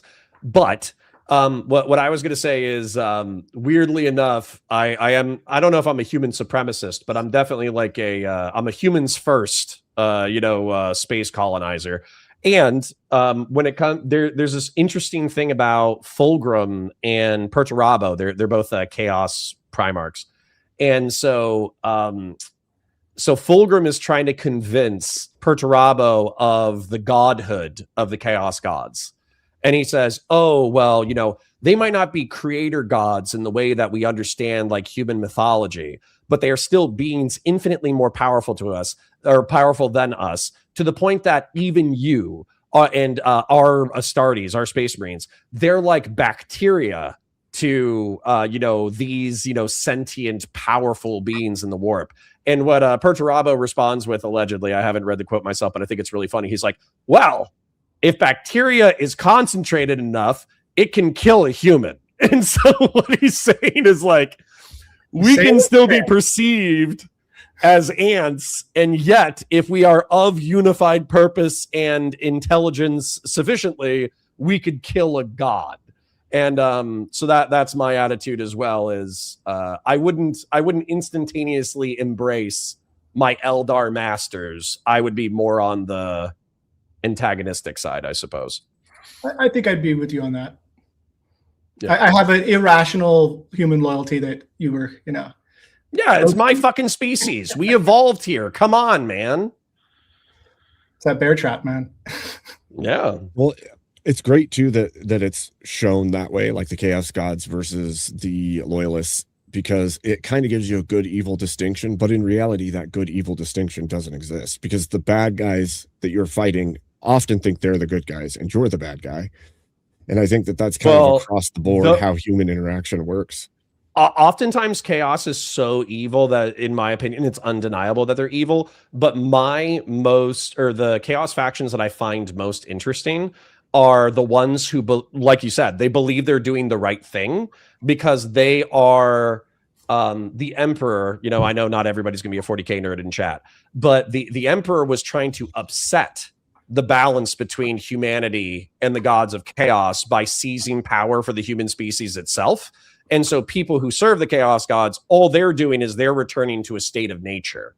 So they're actually reinstituting the correct and oldest religion. So this is like a Hobbesian sort of framework almost. It's like the nasty, brutal, and short, right? Like Thomas Hobbes was like, very, very beginning of the Enlightenment. He's like, we need a state that needs a monopoly on force, right? He's like, probably it should be a king. So he wasn't quite doing the democracy republic stuff yet. But like, his argument, when people say Hobbes is arguing for the state of nature, he's describing the medieval world, like the world outside of law, and how good it could be if we have our own bubble, right? And so we kind of have two tiers in our world. Like we do have a Hobbesian world above the national scale, right? And within countries, we have another scale. And so when you see things like World War II, let's say, and you're hanging people at the end of that war, there's this really messy space as the war is closing and they're doing these military trials with people. And you're just like, the aliens come and they're like, are humans going to be cool with rule of law, or are they Hobbesian, state of nature things? And they're going to be like, oh, wait, well, on what level? Right? And the answer is going to be yes. Right? Like we are savage and we are civilized. We are both. But weirdly enough, I think that biological limitation, I know we always have these fantasies about, I think that so like extrasolar species, anybody who's capable of like traveling from stars to stars or whatever, are going to be incredibly advanced. But I also think that they're still going to be constrained by evolution and biological limitation. So they're still going to have to eat. They're still going to have to produce food. They're still going to have to either be carnivore or omnivorous or something like that. I don't think there's any like hard rules that they have to be like bipedal with hands, but having some kind of like manipulative, and I mean manipulative like you can control things, having some kind of like manipulative structure, is going to be useful. So I think aliens are going to be weirdly, if we ever bump into them, I think they're going to be like weirdly familiar. I think there's arguments for convergent evolution on like binocular vision, bipedal motion, like a whole bunch of that stuff. Yeah. That would assume too, though, that they haven't reached like significant artificial intelligence and creative robotic life that they then send instead of themselves as heralds for that's their what cause. Scares me about AI is what if and this hasn't happened yet, basically every AI expert that I bumped into has said like it's just like a really really really good large language model. That's like it's just so far that's what it is. But the fear is if we actually ever achieve artificial general intelligence, like truly like a digital sentience, that the digital sentience will be so capable of complex thought that it will be like it's in a different language. Like it will be incomprehensible to the human species because of the complexity of thought that it's able to process. And I do worry about that sometimes. If I was an alien, I would come pretending to be God doing Revelation. I mean, that's maybe like instead of Independence Day craft, it's like dude with a beard in the clouds, tablets, giant cube floating. There's the whole thing. Like that is the plot of Prometheus. The plot of Prometheus is that the engineers kidnapped Jesus Christ and educated him in higher moral virtue, sent him back to the human species in order to teach us to become civilized. But when we killed him, they were like, fuck the human species. We're gonna fucking xenocide them with black goo, black goo xenomorph shit. That's unironically, that's the plot. You had no problem with like 6,000 like Spartacus gladiators along the Appian Way, right? Yeah. So that many crucifixions fine, but you kill our guy, Right. Well, I mean, somebody says just the in-group preference, okay. Yeah. Kat says, I wish I knew what people were talking about when they talk about witches. I've never heard of Xenos. Xenos is just another term for alien. So yeah, like other, like xenophobic, fear of other. Yeah. Okay. Do we? Well, are you going to read super chats or have call-ins or what's the deal? Because I do want to go to sleep at a reasonable time, but I did want to be friendly as well. Sure. I threw the link out to both chats through our shared from StreamYard, but here's from yours because I didn't have any super chats during. So sure. Do you want to read it out? Yeah, sure. Doobie for 10 says, I don't know, dude. I think anyone who can read the Toolbox Killers transcript or watch the videos of Leonard Lake and Charles Nguyen mocking victims and come away opposed to capital punishment is sus, in my opinion. I'm just going to go ahead and agree with Doobie here, even if Michael Hatchtube doesn't. Maybe Michael Hatchtube still wants to appeal to the natures of our higher selves.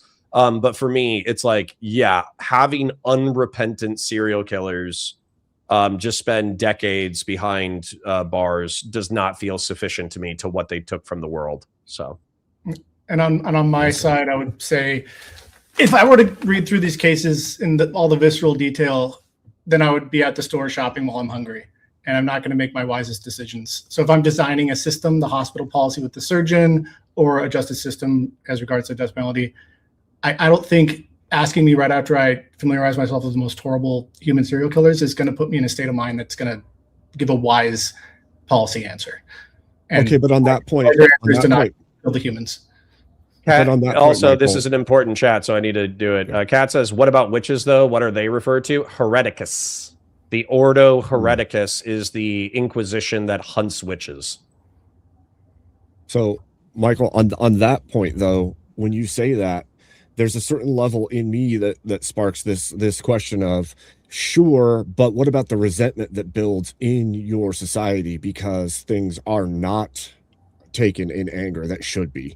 Because I think that the system, like the United Kingdom right now, against the leadership.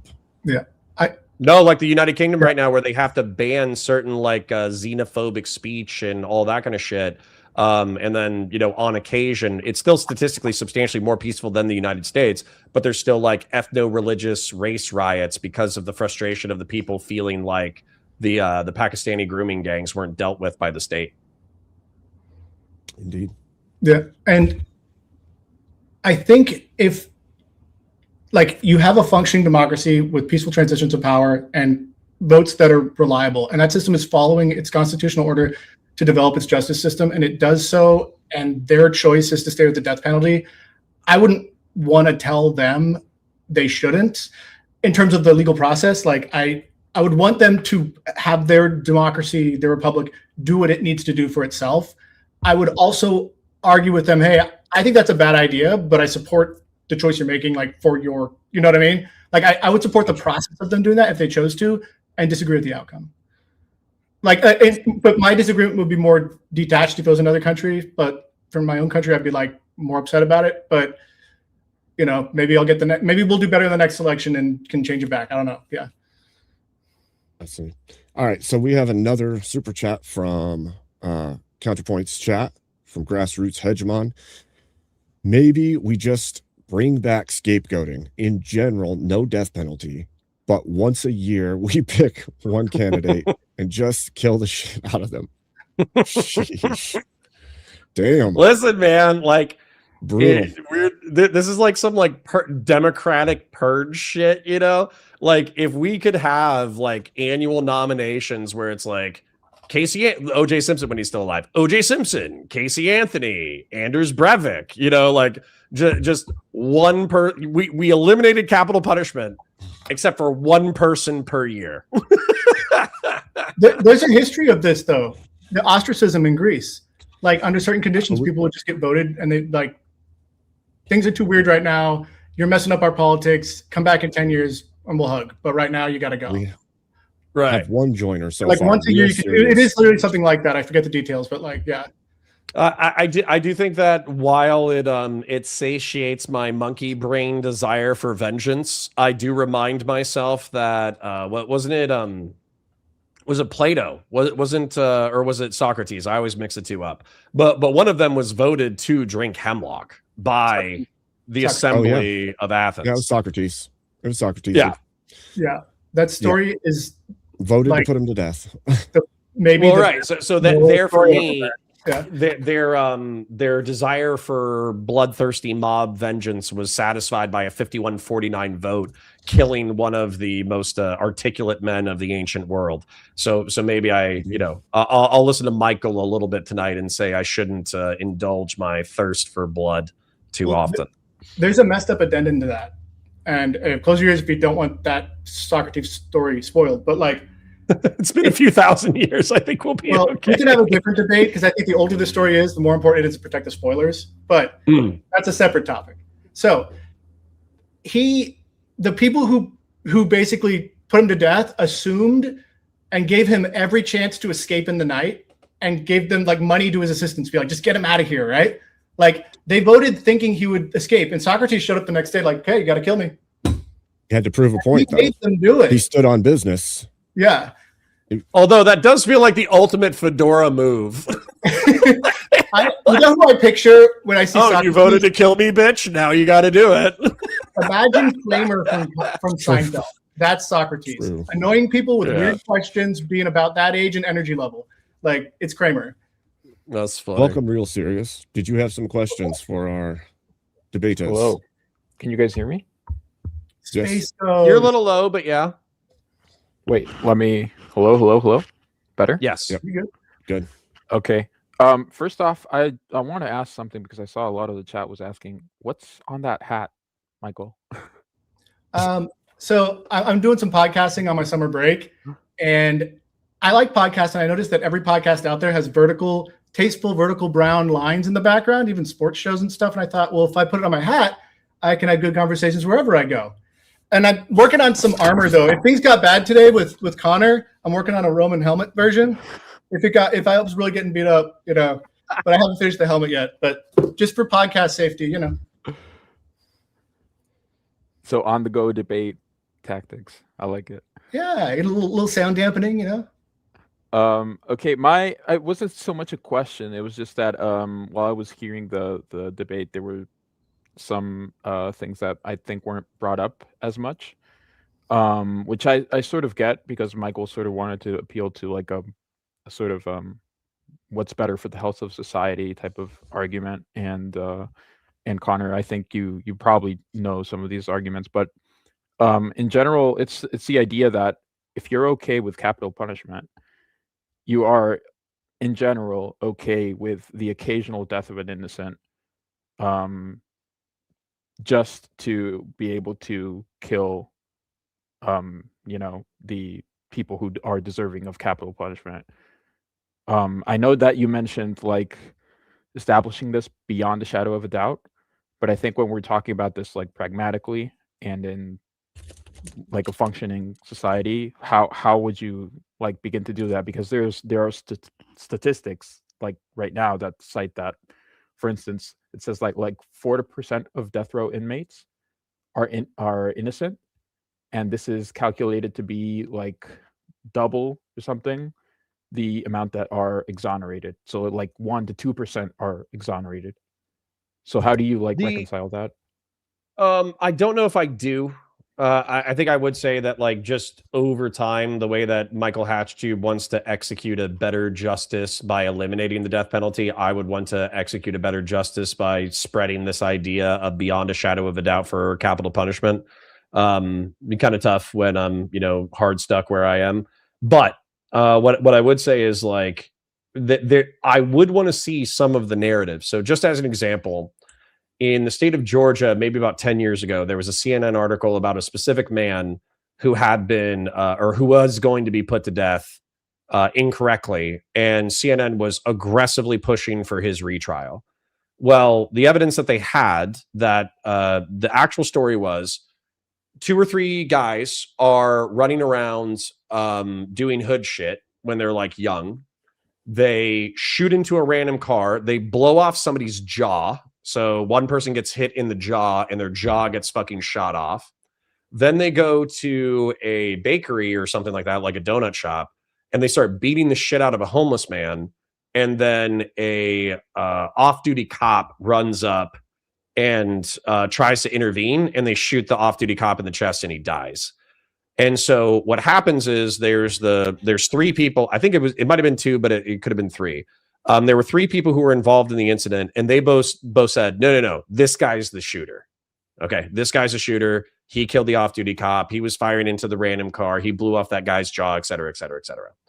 Well, what CNN wanted to do in order to reopen the trial is they said that a random person, well, not a random person, but a family friend of the person who was being euthanized by the state, they heard at a house party that the other person who had actually put him behind prison and gotten him like the death penalty or whatever, at a house party, he was like, actually, I was the shooter, but I got kids, so I'm not going to say anything about it.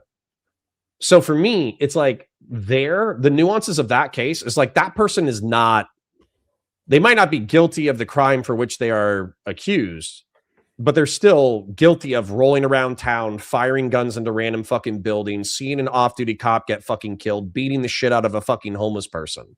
So is this what we're talking about when we're talking about innocent? Or, you know, because for me, like my sympathy plummets over time. Okay, So, but I feel like you would still agree that if this person's crimes didn't match up to that, you know, level of this person is deserving of death, then like you would still not kill them for that, right? I wouldn't if I was in charge, but I'm not in charge. Okay, so then like I don't get the point of the argument then. Like why bring up these like The point of the argument is I'm separate saying cases? I accept I accept that you're saying that between like 0 and 4% of people are innocent, and I'm asking what is like the degree of their innocence. I don't Is it similar scenarios to the one that I just described? Yeah, but why, or why is it like they were in a different state? You know, I know, but why does it matter if the idea is that these people need to be sufficiently proven guilty beyond the shadow of a doubt in order to execute them? I don't. What are you asking? What are you asking me to say? Like, why does it matter if this person is like, let's say, I don't know. Let me see. I'm just not losing it. I think what I'm trying to hypothetical. communicate is the fact that I'm just not losing any sleep over that case. Yeah, but I it's accept not, that I with our current understand. system, I understand, and like I don't think anybody's losing sleep over like the I don't know. Let's say there's like this rapist serial killer guy that's around an area where a homicide happened, and they happen to catch him, and they're like, oh, for this specific homicide, we're gonna put you to death, and then it ends up being like, oh, actually, they didn't actually like kill that victim. They just raped them. They were on their way, they raped them, they left them there, and then this random hobo showed up and actually was the person to kill that person, right? Yeah. Like, are we going to feel bad if that guy is like sentenced to death? Well, no, because he's a horrible human being. But it's not the fact that we going to feel bad or not. That's not what matters. Is that within the justice system, does the penalty match up to the crime that they are committing? Because we are not legislating and we are not adjudicating for just the one case. We're adjudicating for all of them. So whatever standards we hold for the one case, it needs to be the standards for every single one of them. So okay, are you? Is your question then that is it just that somebody who didn't commit the actual crime but may have committed lesser crimes gets the penalty for the greater crime? You're asking if that's just? Is that what the question is? No, not necessarily. I was just pointing out that statistic of like 2% of people, let's say, I can't remember if it was 1 or 2%, are exonerated while they're on death row. Around 4% are calculated to be innocent. I'd have to research the actual statistics. It was a study by the National Society of Science or something like that. And so I'd have to see like to what extent, how do they consider someone to be innocent or not, right? Yeah. But because of that. But even if we're finding... talking about, yeah, even if we're talking about 1 or 2%, and maybe like some people slip by the wayside who are genuinely like they have been exonerated, so they are innocent of this crime. They do not deserve to be put to death for this. That's still like 1 or 2 people in 100. That's like a huge, like I would not be comfortable like killing one innocent for every 100 psychos that I'm putting to death, even though I agree with the psychos deserving death, because it's just the equation does not match. Like I am okay with, let's say, a cop on the patrol, right, being able to use guns and being able to, you know, kill someone, because the equation there is, okay, on most cases, cops being able to use their guns means that they're going to be able to save more innocent lives, as opposed to the random off chance, right, where they are going to shoot an innocent, which does happen. But they do need to be able to use those guns in order to save innocent lives. I don't see how we need to be able to kill these people in order to, you know, produce a greater good in society that is equivalent to the 1 in 100 or 2 in 100 people that might die under the death penalty and that are innocent. But you know, we're 5 assholes on the internet talking about politics, right? So what I would say is that like, let's say that we decided as a community that death penalty is just like, it's our shit now. We're going to talk about it. We're going to evaluate death sentence cases. We're going to look at criminal prosecution, blah, blah, blah, blah, blah. Yeah, And there was like a binary path in the way forward between let's abolish capital punishment entirely, or let's do Connor's autistic, proof beyond a shadow of a doubt standard and enshrine that in law. I'm just telling you, like, number one, the chances of us like doing that are very low. Number two, I'm going to go for my autistic standard because I do think that, like, I'm not like a raw utilitarian or consequentialist where I think like, oh, utilitarian analysis is the end all be all. I do think that there are some things that are just fucking true, like Doshkar Sarnaev and all those fucking people deserve to fucking die. So, that I don't know if that answers your question or if you're making a statement or if you're asking me to make a statement, but that's where I'm at. It's more of a counter argument, right? That I agree that these people deserve to die, but when we're like weighing this on the balance, it's like this person's deservingness of death versus the innocent person that is going to be executed eventually by the state, and whether they are deserving of that same fate or not, Yeah, but what do you think I'm saying about the innocent person that you object to? That you're okay with the occasional innocent dying, even if we are talking about a system under like the shadow of a doubt, without a shadow of a doubt, like we still agree that we are not, unless we're talking about like extreme hypotheticals, we are not anywhere close to like a utopia where we can 100% like. Well, I think shadow of a doubt would hit some of the people that I care about. So, for instance, like Doshkar Sarnaev and his brother died during the performance of the crime, but they publicized that they did the crime. There's physical evidence and DNA evidence that they committed the crime. They were caught by law enforcement on security camera doing the crime. They were caught fleeing law enforcement and getting into gunfights and throwing pipe bombs at law enforcement later in the day.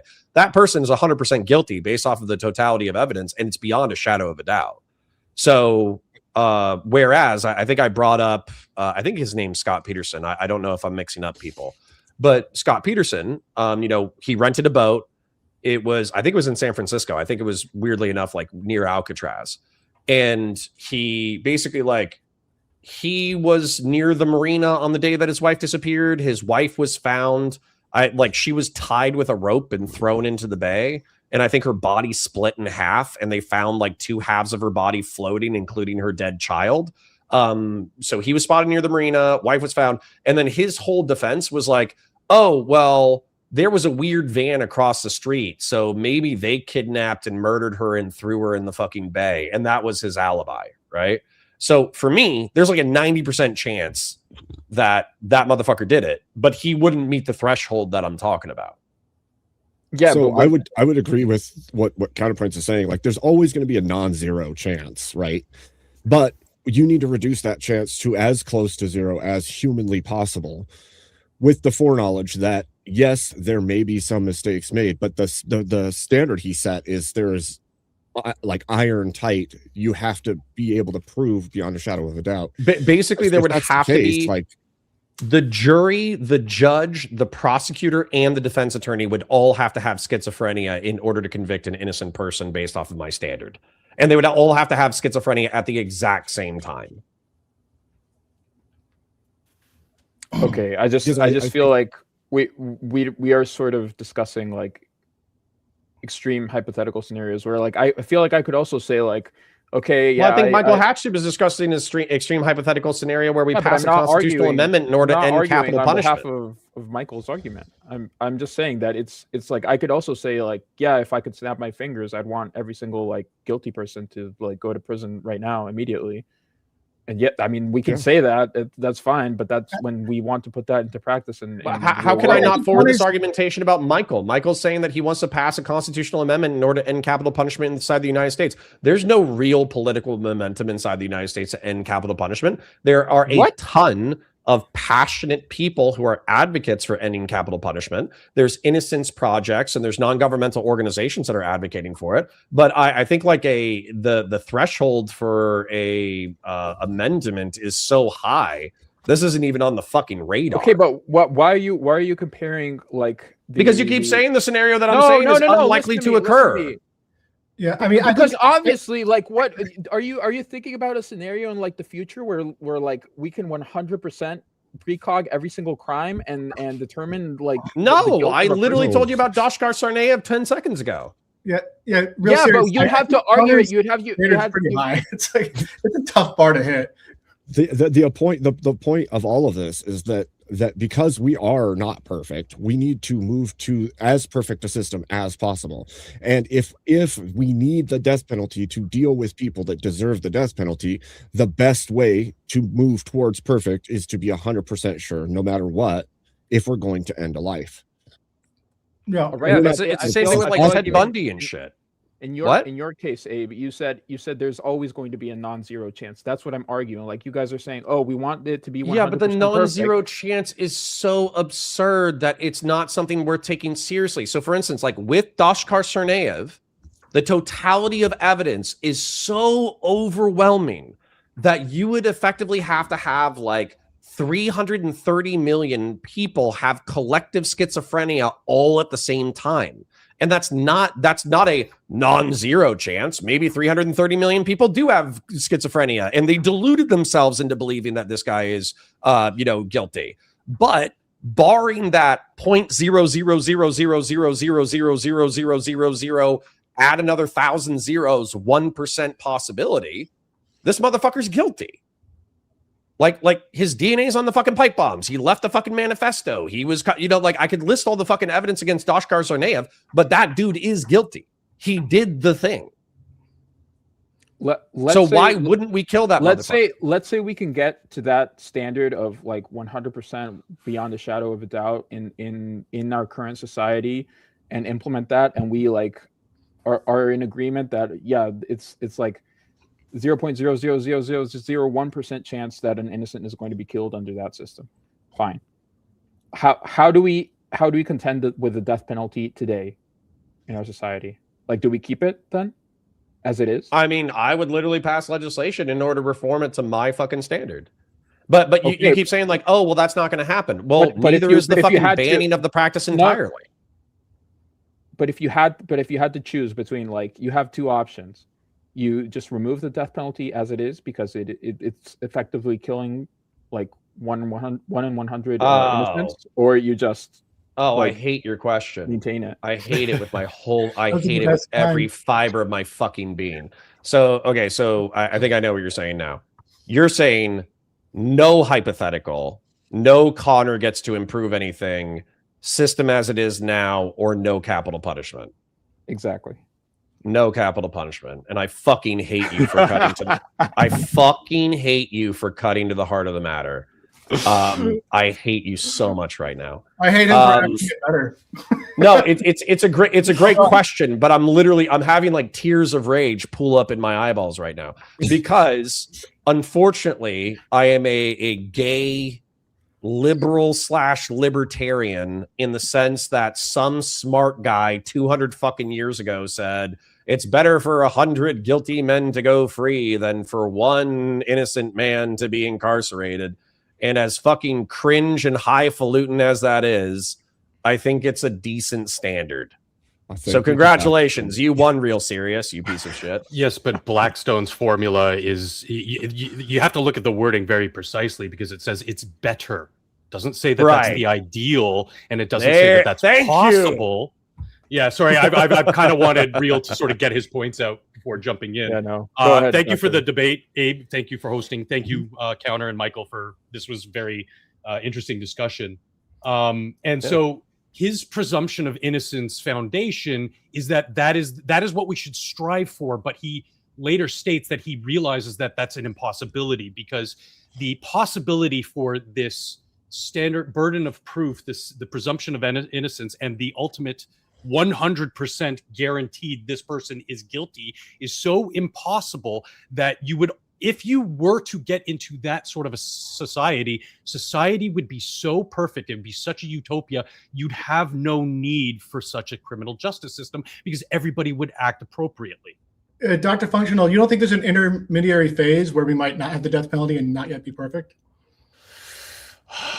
It's possible in the anything's possible realm, but I am a personally believer in the death penalty. However, I'm a firm disbeliever in government. So as Counter said, in its current state, I would say no, because I can't trust the government. I'm from Canada, like my own government, suppressed its own people. I look at my current administration on the federal level. They are criminals. Like, I don't think that we should, as the people, give them, and you can justify that in the United States and almost every Western country too. I don't believe you can give them, as the people, the power to make such decisions. I think it's too hard. I think the government has shown that it is so corrupt and so willing to take the easy way out. You can see it with criminal prosecution. And another thing I wanted to bring up that I thought, Michael, you could have really hammered Counter on this, is the ways in which the current legal system using a current example, the Central Park Five. There is no shadow of a doubt in this case that those 5 gentlemen, I use that term very loosely, but I'm trying to keep it PG for Abe's sake, because if I said what I really had to, we'd all be shut down. This is why I'm hiding from the Canadian government, by the way. Our hats match, did you notice? But the opposite side, so places like the Innocence Project have a financial incentive to get these people who are guilty. They are 110% guilty, and I would have seen those face capital punishment. But now, 25 years later, they obfuscate the legal system. They throw doubt into a already closed and shut case. If you know anything about this case, these people were all guilty. And my understanding is they were exonerated. Am I remembering that wrong? Well, they were. So I want to back Dr. Functional up real quick. So as when it comes to Central Park 5, effectively what happened that night were dozens of teenagers were running around punching people in the face, throwing bricks into fucking cars, and like all of law enforcement got called. And then like a dozen teenagers, there was like a jogger in the park. They like knocked her out, dragged her like 20 feet under a bridge or something, and like took turns raping her and shit. And I think this was the 80s, so I don't think like DNA was as sophisticated as it was. Like, but effectively what they did is they found the kids who were like a part of this riotous mob, and then they like pressured each one of them consecutively in order to snitch on the other ones to get like close to the rape, until they eventually like, came up with whatever their accused perpetrators were. But effectively, like, regardless of whether or not these specific gentlemen, loosely stated, stuck their penises into this knocked out woman's unconscious body, they were present at the time of the rape. They witnessed like a woman being knocked out, dragged 20 feet, and raped while unconscious. And so while being a part of this riotous mob. So for me, it's kind of like, when you say exonerated, that word kind of loses its luster for me for the Central Park 5, because like, for instance, like I have 2 boys. If my boys were running around throwing bricks into fucking car windows, beating the shit out of random passersby, and then witnessed a fucking gang rape, and then didn't have the balls to snitch out whoever actually perpetuated the gang rape, I don't think my kid is innocent of shit. So, sorry, that might be a little bit of my former cop racism coming out. You also have some of the facts incorrect. Well, it's been a while since I've read about it, so feel free to correct me. It's a long case, and I was alive and an adult at that point when it happened in the 90s. So, I'm old. Not as old as some, but so the 5 boys at the time were not pressured by police, but if you've ever been a teenager questioned by police, like, I've done some unsavory things and I've done some stupid things. I've been pulled aside for shoplifting. I cracked. You crack. And these boys cracked. But the thing is that you did get right is each one pointed the finger at the other 4. And eventually, they would come back and say, well, the other 4 said that you did. And everybody finally said, yeah, basically they did.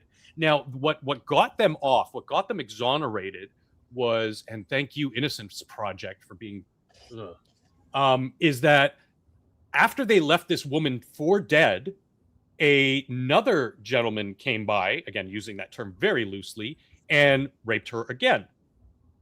Now, his DNA was found on scene, and he was later arrested. But then the Innocence Project contended, because he came afterwards, no pun intended, that these boys didn't do anything. And it's like, what? No, that doesn't exonerate anything. And this is why I bring this up as I cannot trust the system as is, because they do stupid-ish like this, and it's just like, ugh. But like you counter, the Blackstone's formula comes in, and I go, I really hate you for asking that question, because I have to say, can't agree with it in its current iteration. Yeah. That's why. So I promise you, I wasn't trying to obfuscate or dance away from Real Serious's question, but I got pissed. I got pissed as soon as I understood it, because basically I was like, well, Michael Hatchtube's alternative is just as likely as mine. And then he's like, no. Our current system or nothing. And it's like nothing, because 4% is too high. I think literally they put, I think it was like 1 in 25. So literally like 1 in 25 people on death row, they believe are actually like provably innocent. So yeah. I like the standard of having that high bar to actually pass that line to put somebody on death row. I like that. But I think, and I think it would be reasonable if if we actually had legislatures that were responding. Let's say that the Florida legislature got a shitload of pressure in order to abolish capital punishment because of some person was like innocent that they had executed or whatever. I would love to see the legislature say, no, we're not eliminating capital punishment, but we're going to increase our standards, which is going to reduce the amount of people who are on death row, and we're only going to provably be executing like 100% fucking guilty people, like 99.99999. Because as far as I know, 24 out of 25 of those motherfuckers, even according to the Innocence Project, they still deserve to get got. It's just that 1 out of fucking 25 motherfuckers that I'm, I feel bad for, or I'm worried about. And some, Dr. Functional said some dude from fucking 200 years ago did that quote about 100 guilty men going free. Unfortunately, I still believe that. Well, yeah, because it could be me. It could be me. That's exactly why you want to be sure about these things, because a cop could sweep you up and be like, well, you fit the description, and they have an incentive to close cases, so they're going to do what they can to. Could I, especially for talking about. There's something to consider, I think, here too about these news stories. When we're having one of these conversations, right? It's relevant to have good examples, right? As a practical matter, we're going to talk about examples that got on the news and we're all familiar with, right? There's a sort of self-selection process, right? But if you had a dashboard, right? Remember that COVID dashboard when it came out or whatever? Like if you had some kind of like genie created dashboard, Odin's Eye, whatever, like, and you had a ranking every day in the news of the worst things happening in the world, right? Like what's the worst thing happening in the world? Because objectively, I should care the most about like 10,000 people being murdered with machetes somewhere or something than I should about Central Park 5, right? But our attention in some sense does get focused on some of these big cases that take on a large degree of emotional salience. And justice and politics and the media do kind of develop these sort of fire tornadoes, right? That are divisive, that make us like particular names right now. If I hear particular names, I already know like someone's activated, like because that name come up and, right? And it's like, that's going to the store hungry for me. And I think that's another complicating human nature factor that I would rather design a system that's skeptical of human nature and our ability to fairly put someone to death and just err on the side of safety. And by the way, I respect that impulse. It's part of the reason why I don't think like our conversation got heated or whatever. But there are some things that are just so like patently morally obvious to me. So for instance, like Anders Breivik, which I know it's Norway, so it's a completely different country, but like that man should not be alive. I Googled it after we were talking about it. He killed 77 people on purpose. He, even before the mass immigration waves of the 2010s, believed that Europe was too friendly to brown and Middle Eastern and North African immigrants. So he went to his version, or well, number one, he detonated pipe bombs in downtown Oslo as a distraction. Then he went to their version of a like Democrat summer camp for future leaders of the Democratic Party of Norway. It's not literally called the Democrats, but it's their version of it. And it was on an island retreat. He took a boat to that island. He gathered everyone up in a like school circle, like a semicircle, in order to make them more easier. And he was pretending that he was going to talk to them about the pipe bombing in Oslo. And then he just started executing all of them. And because, Norway hasn't really fought a war since World War II, and because their culture isn't like a violent culture, allegedly, people just stood there like flabbergasted that he was doing it and just watched him do it. And he just lined up and shot 77 people. There is no reason for Anders Breivik to be alive. This is besides the point, but am I mistaken, or did he not like start hunting people through the island afterwards? Like, no, he did. Yeah, I think basically after he killed everybody that was available. Yeah. Okay. So yeah, he is like vile, anti-human trash. He should not be on this plane of existence anymore. He is only on this plane of existence through the grace and mercy of the Norwegian legal system. And the fact that he had the balls to bitch about having an outdated video game system and that being cruel for his incarceration, it boils my fucking blood. I wish I could go there and fucking handle it for Norway on my own, like Norway. That being said, Norway, call me. I have to disagree, Michael, with your respectfully your premise, because why is something like Central Park 5 or the Polytechnic shooting, why is that more, on my personal scale of things? Because that's my backyard. I'm not too far away from New York. The big Montreal Polytechnic shooting is actually right around the corner from me. Like, these things are in my backyard, in my country or my neighbor's country, and that is the constant machete attacks in I want to say Ghana or whatever, or the India-Pakistan conflict, whatever. Like, those I don't, I'm going to be straight with you. I don't really give a shit, because that's not my backyard. That's somebody else's. And I think that's why, although something might be more egregious in another country or somewhere around the other side of the world, the ones that hit home, although might not be as large scale or egregious in effect, it's more personal because it is my tribe, my community. I agree with you. Yeah. Yeah, no, I think it's totally natural human nature to want to care the most about your family, the things that are most, like the Milgram experiment from Yale does a great breakdown of this. When they did replication on the Milgram experiment, they redid it through a phone. I don't know if you guys know the experiment, but like it was the one where they make people take a test and it's a fake doctor and a fake person being electrocuted behind a wall to death. Yeah. And over half of the people would just keep hitting the button to kill them. And they recreate it where the doctor was standing further away, where the doctor would tell them what to do over a phone call. And the more distance you created, the more willing they were to like hurt people. And it's natural, it's adaptive for us to like care about those that are most salient to us morally. And I don't think that's unhealthy. That's normal human nature, right? I just think that when we're designing our justice systems, we should keep in mind, be aware of the bias. And just be aware that we can make ourselves a little nutty and crazy around court cases. Okay, I see what you're saying. Well, I don't think anybody's arguing that I'm not a little nutty and crazy, but it is, or just humans, It is 11:17, and I have to be up at 9:30 a.m. to entertain my my audience. So do you guys have any saved rounds before I bid adieu? I only wanted to sort of end my end by steel manning you a little bit, Connor, because I do think that there are some points where you could say like the implementation of the death penalty is like a justifiable thing and under very specific context. Like if I'm thinking about like the judgment at Nuremberg, like I feel like something like the death penalty was, I don't want to say a necessity because I don't know all the possible scenarios under which maybe we could have progressed as a society after World War II without it. But I do think that it was like the best solution that people came to in order to provide like some semblance of justice. And even then, a lot of Nazis got off like completely scot-free. So there was. Oh yeah, I think.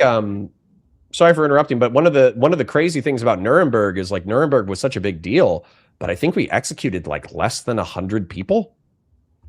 It was Yeah, it was not that it many. was something like some people got off like extremely easy just because, you know, they were good at like the arguments they were putting forth of like, oh, I was just following orders and stuff like that. So Well, and also we didn't freak the fuck out. Like they went through these trials and largely dispassionately, like we're able to like get 100 people, make the Yes. examples. And I think in some sense there's some grace there happening to not kill thousands, right?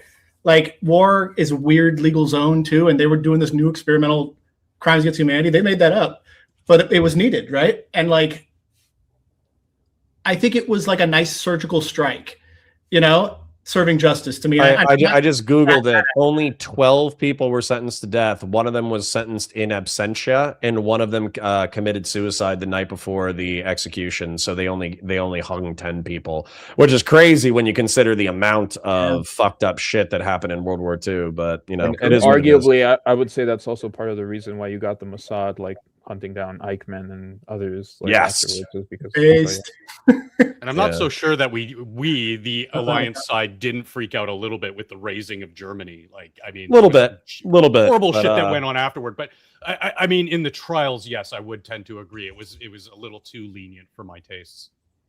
No, there was definitely some intense shit. Like even the TV series Band of Brothers, they had where members of Easy Company, after they took the what do they call it, like the Eagle's Nest, like Hitler's like vacation retreat or whatever, they a couple of them, they only really showed it once, but if they're willing to show it in the TV series based off of the memoirs of a single company during World War II, I'm sure it happened dozens, hundreds, maybe thousands of times. But basically, after the war was over and some SS officers returned to their homes, Americans who were occupying the country but not at war sought out those SS officers and killed them in like extrajudicial executions.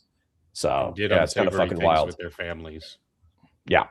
But I'm gonna dip out. I'm gonna go to bed. So I appreciate you guys. And if anybody here is not a part of my chat and they enjoyed the stream, I'll be live tomorrow on Counterpoints Politics at 9:30 a.m. to 2:30 p.m. And then I'm live on Valor Media Network the rest of the week.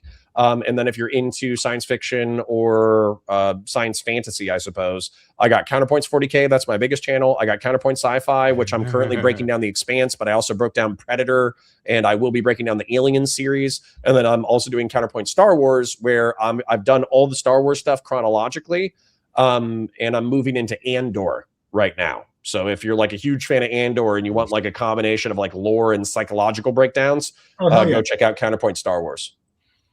So awesome. I'm going to watch that. All right. Appreciate you guys. Have a great night. Thanks, Connor. Have a good night. Bye. Thank you. All right. Well, what's up? Well, I was going to say my wife just got home, so I might end this. I appreciate you guys for being here. Thank you for a good debate there, Michael Hatch. Yeah, thanks for hosting. I hope it was for fun for you. I had a great time. That's cool. Good. Yeah. About you, gentlemen, Real and Dr. Functional. What do you think? Yeah, I'm just happy I got Connor to concede on one front at least. That was a plot twist. Well played. Yeah. Attack a man's spirit of the law as opposed to the letter of the law. You know, you can kind of get some jabs there. I really appreciated how it was more discussion metered as opposed to, you know, argumentative. Like, you're going to argue your side no matter lie, cheat, and steal because you want the W, as opposed to let's suss out what are the good ideas, what are the bad ideas, where we should stand as a society, as a people. And I really appreciate that form of discussion over just trying to get the W. You know? Yeah. Can I share a little about that? Like why I kind of want to have the conversation that way? Please. A long time ago, I used to be one of the moderators on the Change My View subreddit, and I was basically, my job was, I was allowed to be a moderator. I didn't moderate as a lot, but I did the podcast. And so I don't know if you guys know the Change My View subreddit, but if your mind gets changed, there's a delta, and there's a heavily regulated rule set to like help people argue more constructively, right? So I would interview all the people each month who had the highest deltas, like, or who had changed their minds and were an OP on a high-ranking post. And there's about 30 episodes I did about upwards of about 10 years ago, I think. that are still up on my YouTube. And if you're interested in like the meta of discussion, they're really productive by 2015, 2016, 2017. Like, and it just taught me a lot about like, well, what's going to actually be useful here to talk about different topics versus, you know what I mean? Like, I didn't go in as an expert, but I was just super curious, and I care a lot about us having better political conversations. It's kind of like the core of what I care about most in politics. So, like, anyway, if you're wondering why, that's why. And yeah. So there's harsh debate here from time to time, but most of my mission when I started this channel is I wanted people to communicate more effectively, to build bridges to understand, even if you disagree, and then you can thrash their idea later, but at the very least understand the ideas that you're contending with. I think that communication is the key, one of the most important things we've got. So, yeah.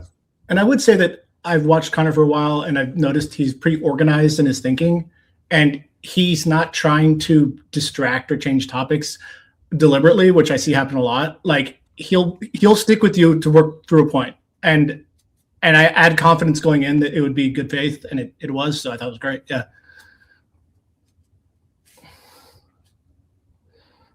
So that was the other half. Awesome. Yeah. Hey, how do I? If you don't have time, don't worry about it. But like, if I was going to try and pivot this to like my YouTube, is it a complicated process? I got to go Google and learn. It depends on whether or not you have like raids turned on. Like, are you talking about like I send it to you, or are you just talking about you continue on? Like I see people divert a thing to someone's feed, and if it's a super easy thing, I was like, can you send it to me just so I can see how it looks? Or if it's complicated, I'll look it up later. So the feed, I can't. Yeah, multi-streaming, generally speaking, you would be like on mine, but running your own. And then what would happen is you could like these people who are on panel you could link in the back your StreamYard link or whatever, and they could just jump directly over there. I could end mine, and then you would just continue on yours as if nothing really happened. The other thing is raiding, which is like the chat is sent to another person's channel. So receiving raids has to be turned on in your YouTube account back end. And then the person who's raiding to you has to have 500 or more subscribers and be a brand account or a YouTube partner in order to do their rating. So I'll look into it. I was just curious if you knew. Yeah. So are you live now? I didn't open my YouTube yet at all. So okay. All right. So in the future, if you want to try it out, like the next time you come up, we can try it out if you're live at the same time. Yeah, if we do something else like this, I'd love to, and I'll try it out next time with the actual YouTube. So cool. Very cool. But thanks for hosting. This was great. Yes, of course. Yeah, thanks, Abe. Thank you all for coming. Thank you. Okay, so with that, what I'm going to do is I'm going to find a place, and I'm going to send this off. Ruby. And I'm going to go hang out with my lady. Have fun. Since my wife has come home, so. See you guys. I'll be checking your channel out, Michael. Thanks, man. Appreciate it. Yeah, it's up to both. Yeah, it's actually funny that he was Counter was also a 40K channel because I'm big into 40K. Oh, fun. Thanks, Abe. And Judge Dredd. All right, peace. There we go. Have a good night, Michael. Good to see you. Have a good night. There's the end of the poll, ladies and gentlemen. I think I kind of already predicted that would happen internally. I think that most of my crowd has a harsh justice version of this. They do believe that the death penalty is needed. I bet, though, most of you would agree that you want it to be fine-tuned enough that we have the minimization of as many innocent deaths as possible. But there has to be some judgment for those who do the most heinous things, and we can prove it. So with that, I'm going to. What's the poll? Yep. Sorry, I'm looking at your. I was looking at only at StreamYard just now, and I realized you had the poll up in your. I'm so sorry. So I did a pre-poll. Of are you for or against the death penalty, and most people said they were for. And then I asked who made a better argument, Counterpoints or Michael Hatchtube. Yes and no for death penalty, and they said yes for death penalty. But okay, is that the Cash App link? Is that no? Sorry, that's of course not. No. It was just a poll in the YouTube chat. Oh, weird. It's not. Okay, whatever. Cool. I'll see if I can open it. But have a good one, man. All right. You Cheers. too. Have a good night. Thanks. All right, ladies and gentlemen, I'm going to send this off. I'm not even sure who I'm sending it to. You can get it testy if you want. I was just over there earlier. I'm going to give it to a smaller creator because Cool. I think that oftentimes they need that boost more than I do. That's thoughtful. More than the bigger creator does, I mean. For sure. Let me see. What do we got? Let's see.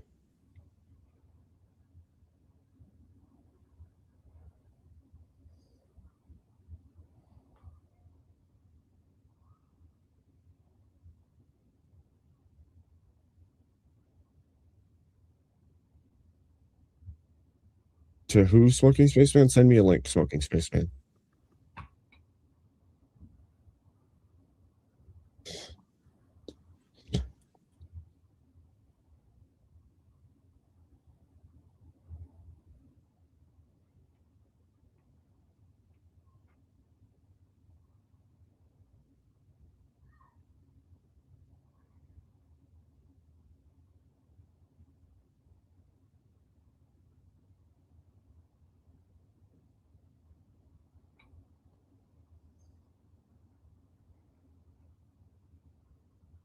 Let me see this here. Oh. Okay.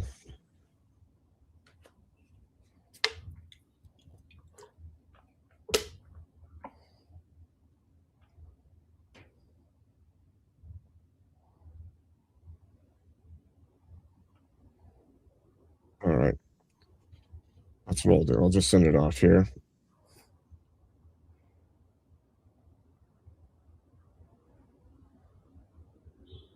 I can find my own thing. There we go. All right, chat.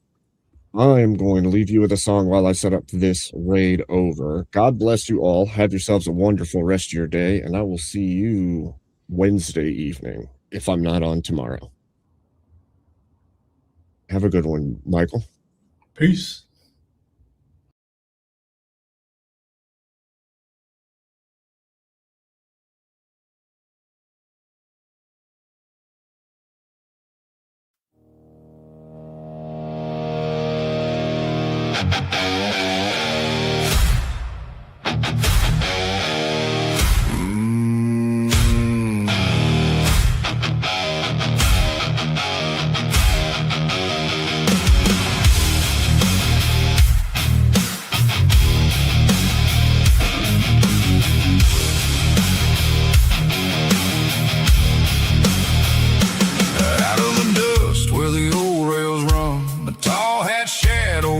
The sun, stovepipe straight, beard like a wire, eyes like thunder, voice like fire. That buried the truth in 65, but the man came back just to testify.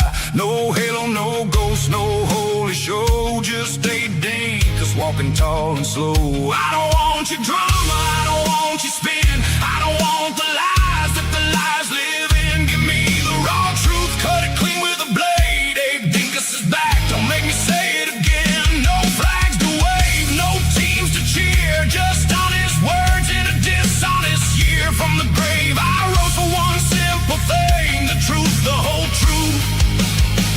Let freedom reign.